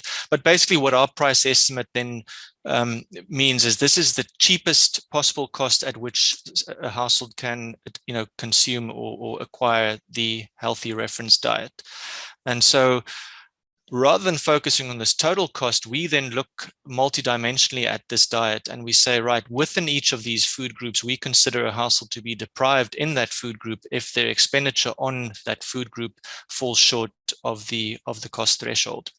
And so this gives us our multidimensional reference diet deprivation index. I have another slide where I'll explain that in a bit more detail, but we've produced this for, I think, around 15 countries already. They typically range, these indicators range from about 0.4 to 0.7 depending on the country. We can decompose the red index into the different components or the food groups to show what food groups contribute most to deprivation. And it also decomposes nicely into 3 components called the incidence, breadth, and depth of deprivation. So the incidence is somewhat related to Kristi's poverty line, except here we consider someone to be deprived if they are deprived in at least one of those food groups. So it's not an overall diet assessment of how much you're spending on diets overall. It's whether or not you have any sort of deprivation within any of the groups. So we tend to have very high incidence rates, which I'll show in a second. But then the really interesting ones are the breadth and the depth of deprivation. So breadth means how many deprivations do you suffer across the 6 required food groups, and the depth then is a measure of the average food gap. So I'll say more about that in a second. But we then link this to our RIAPA CGE model. It's a country recursive dynamic CGE model. Price changes feed into a diet costing module where we compute changes in the diet cost, and we also track these changes in consumption. And both of these things feed into our RED module, which where we then compute changes in this index here. And that's our kind of outcome indicator in the model ultimately. So what does RED look like? It's really a straightforward, not even an adaptation, but just an application of the multidimensional poverty index from the Oxford group. And so this involves a 2-stage identification process. At the first stage, households are deprived if their expenditure XIJ is less than that cost threshold that we've just talked about. And then, as I said, we count the number of deprivations across the food groups, and we say a household is multidimensionally deprived if they suffer K or more deprivations. Now we set K, this is kind of a user choice. We set K equal to 1. So we consider each food group to be a required food group. If you are deprived in any one food group, you have you are diet deprived. And so technically maybe we can't call this a multidimensional deprivation index because we just consider one index is enough to be deprived. But we do consider for each of these or the food groups, we do consider the extent of the deprivation as well. I won't talk about the formula. Those of you who are interested can look at the paper. But the key points here, as we said, this can be this can be decomposed into these three components. So right at the bottom of your screen, you have get a sense of what these numbers typically look like. So as I said, almost no one, this is in the case of Nigeria, almost no one is achieves the consumption thresholds for all 6 food groups. And I think I'll go on a limb and say this is probably true for all of us in this room as well. The vegetable requirements are very, very high, and very few of us would even achieve that, even at higher income levels. And so this number is always going to be high as long as we set our threshold equal to 1. All right, so that's a choice that we make. What we're really interested in is how these two components move, the A and the G. So A in Nigeria is 0.74, which means roughly on average, every deprived household suffers 4.5 deprivations out of the 6 food groups, and the G is 0.664. So there's about a 2/3 gap in the consumption level relative to the threshold for those households that are deprived. And when you take the product, that's how we get to the composite index that we produce. So as I said before, red can be a standalone survey-based indicator, or we can link it to the CG model in the way that I've shown. There is this concern of healthy diets being very expensive, and in poor countries we're going to see, this index becoming even higher. But we do focus on the gap. So rather than focusing on the incidence of the share of people that can't afford the healthy diet, we look at the consumption gaps within and across all the food groups, and any reduction in that consumption gap is considered an improvement in dietary outcomes. And then lastly, our expenditure data in the expenditure survey that's the default approach for us, and that's why we have to convert the calorie thresholds into costs as well. But we do run this on a calorie basis as well. We call that the red C. And this is if we have survey data where we actually have good information about the quantities of foods consumed, we can back out the calories using those calorie conversion tables that Ron mentioned, and we can compare that simply against the calorie thresholds in the diet itself. And so that's kind of preferred, but it requires a lot more work in terms of survey processing and so on. So the real reason we're using RedX as the default is we can just kind of go and pick those ICP prices and pick the expenditure levels that are reported and run this analysis. So we then turn to the modeling. So our RIAPA model is really purposefully designed to suit our work around prioritization of value chains or investments or policies. Like any CG model, it captures all these complex interlinkage between your different agents and markets. We, as I mentioned before, have a bunch of specialized outcome indicators so we can do our trade-off analysis. But then what's particularly useful about our RIAPA models is we have a very, very detailed food and agricultural kind of breakdown in our activity and commodity markets. So both on the primary agriculture side, but also on the processing side, which really makes it suited to analyzing food policies and diets. And so we have these Nexus SAMs that we try and build to the same standard to have a lot of detail in the agri-food system. So our simulations are going to be very, very simple. That's not really the main focus, but they're really just designed to demonstrate the red index. And so we're in Nigeria, and we're doing simple value chain productivity growth scenarios. So we focus on 6 value chain scenarios where we raise productivity in each of the subsectors within that value chain by enough to generate an additional 1% of GDP by 2025. So they're all normalized to produce the same amount of extra GDP growth in the scenario relative to the baseline. It does obviously mean that smaller value chains need to grow faster to achieve that target growth rate. But we kind of more focused on, we want simulations where we have, a similar kind of average income effect across all scenarios. But these scenarios differ in terms of the income distribution and relative food price changes because of their sectoral focus. And so that really allows us to kind of see understand the features of the red index itself. So turning then to results, just a flavor. So in terms of GDP, we obviously see the same GDP impact across all 6 R scenarios. Most of the additional growth is concentrated within these agricultural scenarios. These are very small changes, percentage changes, just because that's how the simulation is built. It's not designed to be a big income shock, but rather just to kind of see what happens when we have really, small but significant relative changes in prices and growth rates. Obviously, within our crop scenarios, we see crop subsectors grow relatively more, and the opposite is true for our two livestock scenarios, where the livestock sectors grow rapidly or more rapidly. And typically, what's important here is, obviously, in a CG framework, you have competition for resources and some trade-offs. And so when the crop sectors grow, we often see livestock sectors faced with increased costs of production and competition for labor and so on, and that drives up or drives down rather the GDP growth in those sectors relative to the baseline. Right. Some important linkages also to agro-processing. So your pulses and dairy sectors, for example, have much stronger off-farm processing components, and so we see stronger effects for those sectors. Then in terms of our diet costs that we track, in all our scenarios, we see a decline in the overall cost of the diet. But remember, what we're interested in, when we do our red index, is what's happening with individual cost components as well as the overall cost.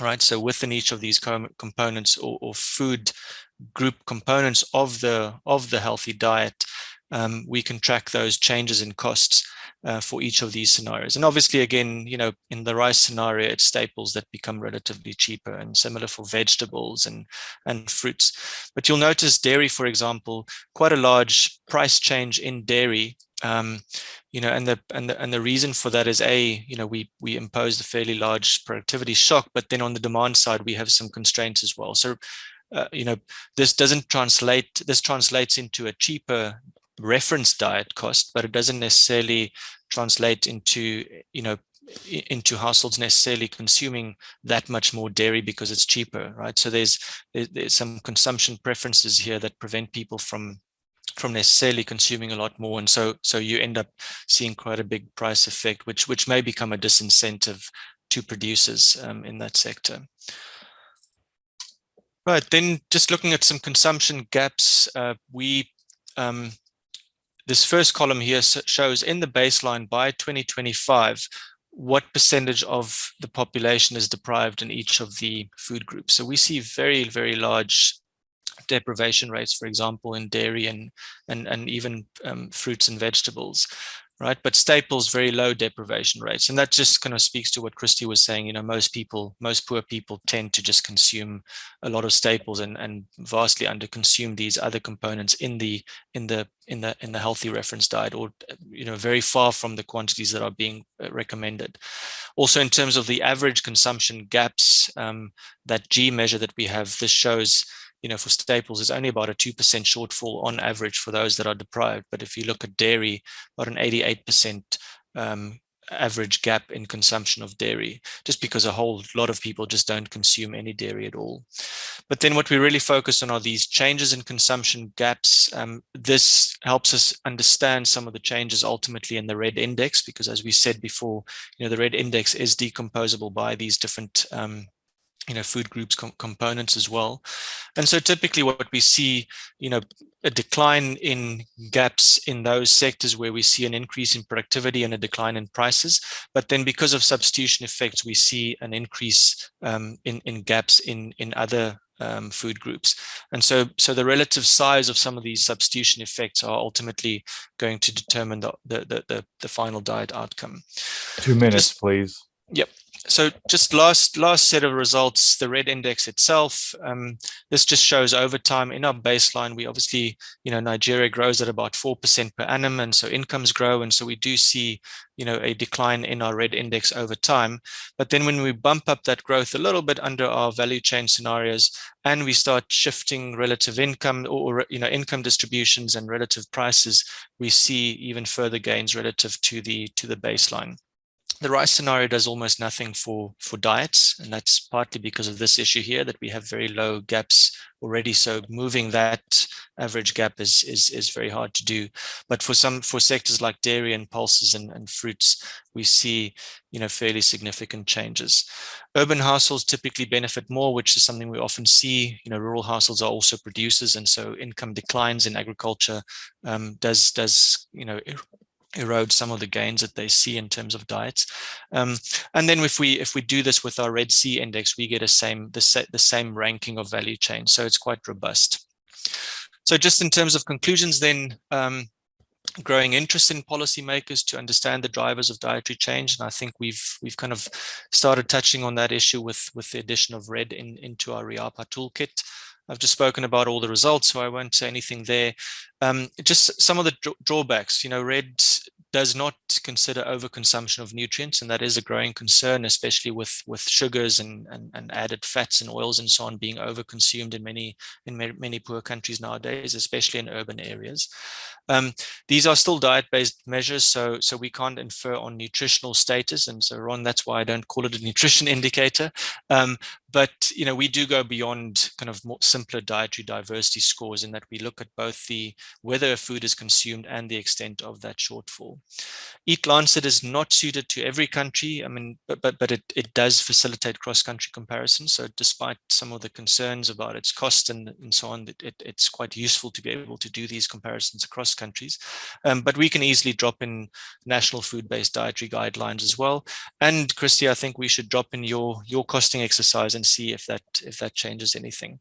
So I'll stop there. And Channing, if I have 2 more seconds, I just created this slide while we were talking. On the right here, this shows what we did was I looked at the ratio of calories as observed in the survey and calories, because in Nigeria, we do have the calories in the survey itself, and the calories that we impute from expenditures that are reported and these ICP minimum prices. And so strangely in Nigeria, and this is not true for every country, but strangely in Nigeria, most of these lie above 1, the means.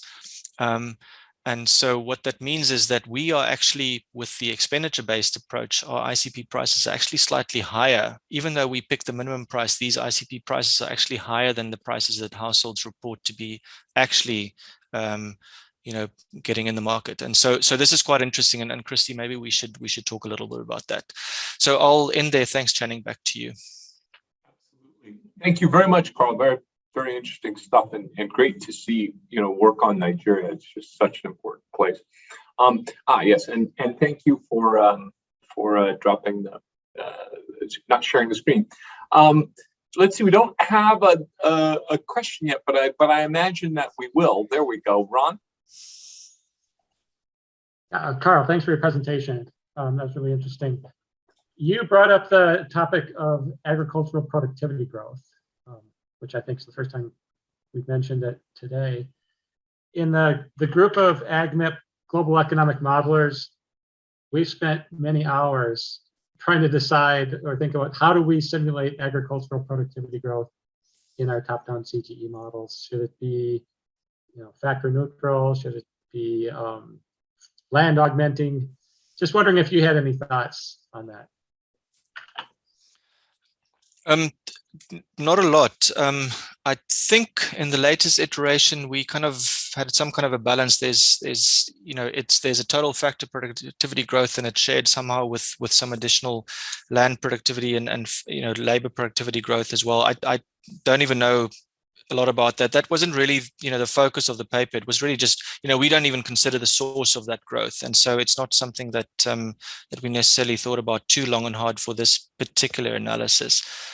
So yeah, I mean, that probably doesn't answer your question, but I'll leave it at that. Yeah, I mean, maybe for the time frame you're looking at, it's not as critical, but when you're going out 50 or 100 years, then it does become a big issue. Make sure you're not violating any biophysical constraints. Yes, in terms of course. Of crop production. Yeah.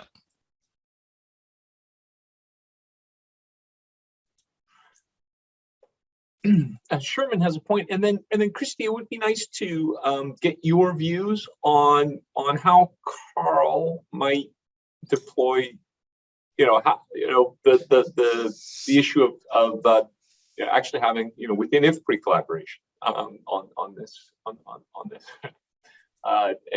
his thoughts. You mentioned, but what are your thoughts? Please go ahead, Sherman.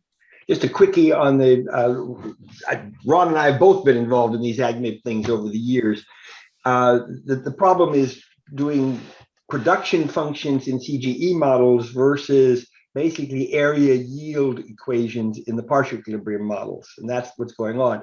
Basically, though, in the CG models, if you're going out that far, you have to have very heavily land augmenting technical change. The IFPRI standard model allows that. The GLOBE model allows that. I presume, Ron, if I remember correctly, your model allows specifying the productivity growth that way. Otherwise, the models just go off the rails. Thanks, Sherwin. I'll double check to make sure that we're doing that. I'm pretty sure we are. Yeah, and you're much matters when you're going out far.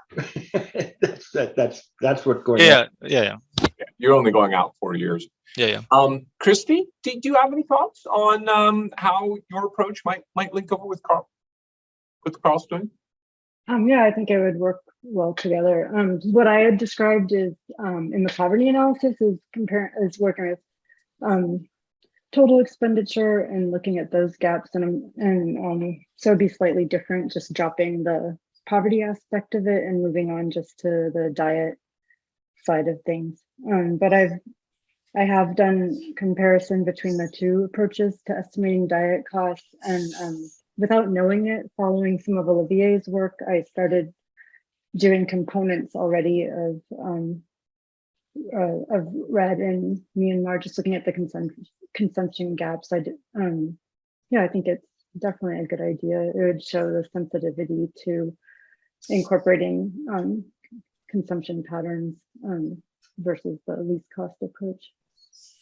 Yeah, I think it's as long as we have costs specified by food group, we can do the multidimensional poverty index basically, rather than a overall poverty index. And it's quite different.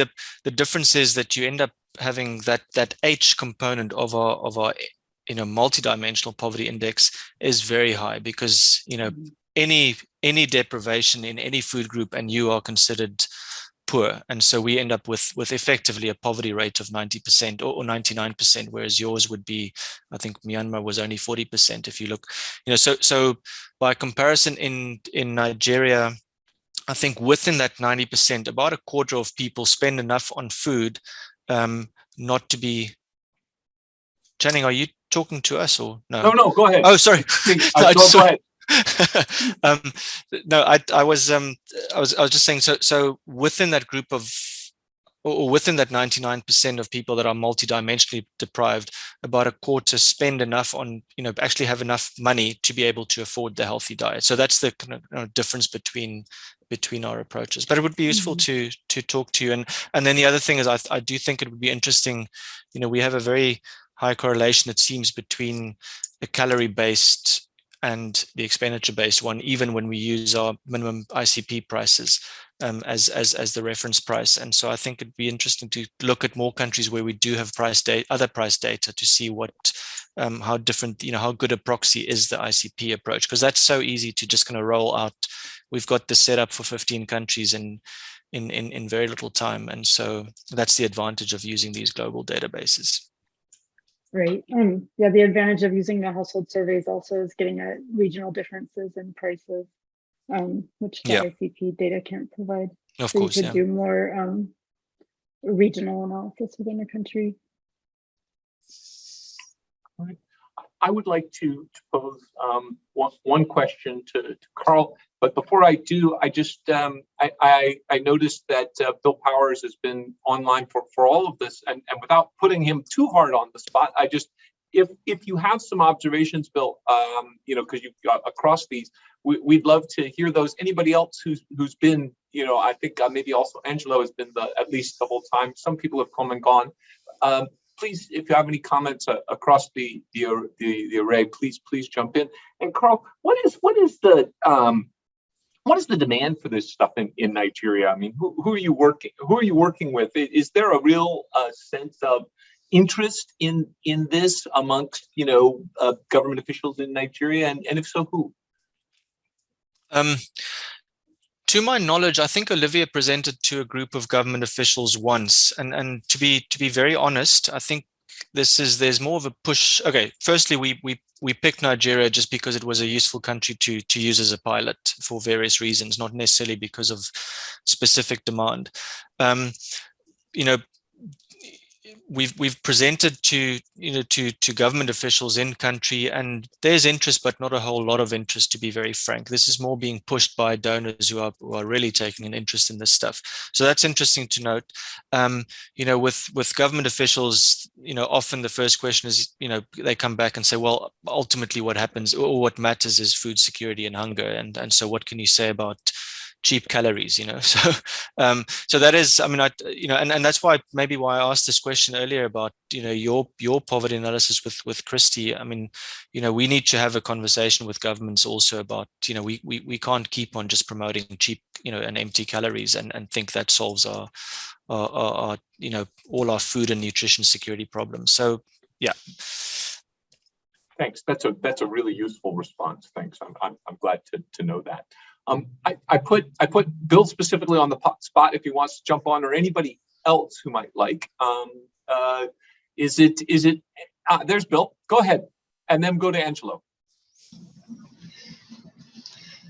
Thanks, Jenny. So I would start by saying that I'm here in learning mode, and this isn't something that typically comes to the commission. And I think, you know, we just heard the comment on the importance of talking to governments. And it's interesting, if you look at sort of what trade policy, you know, I'm at the International Trade Commission. If you look at what trade policy has in terms of development, you think about things like the AGOA program, which is the African Growth and Opportunity Act.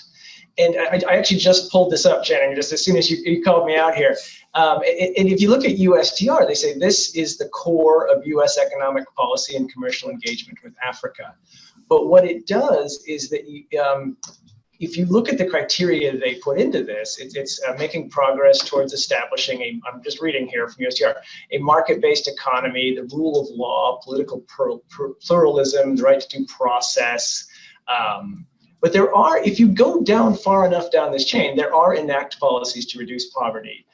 So it is in there, but it's very small, far down. And if you think about like what Sabera, what the Haiti programs do, a lot of that is about worker rights and protecting workers. But it is ultimately for the benefit of the populations abroad.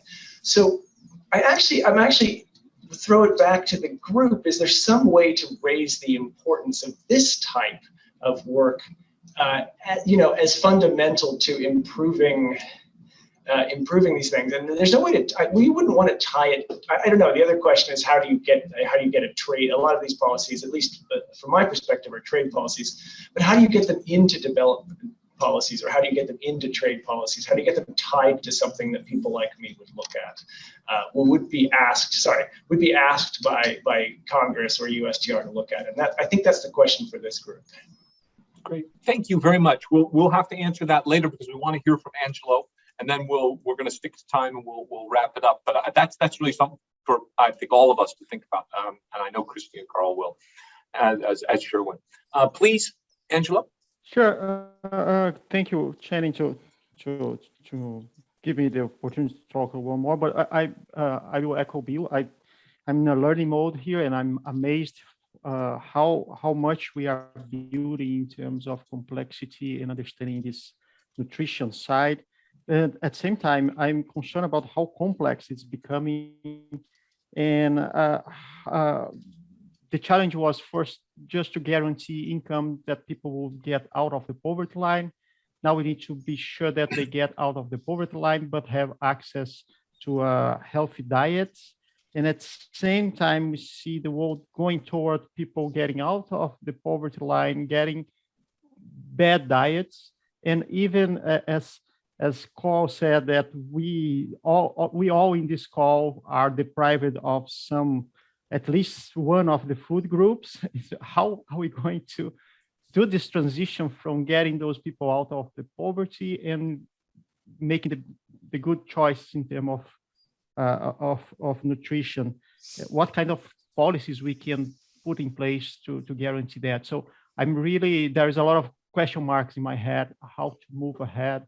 as we are sophisticating our understanding of the problem, but what are the solutions that we can envision to those problems? How to guarantee this transition of diets that will be more healthy if we still don't have the healthy diet with us in our day by day.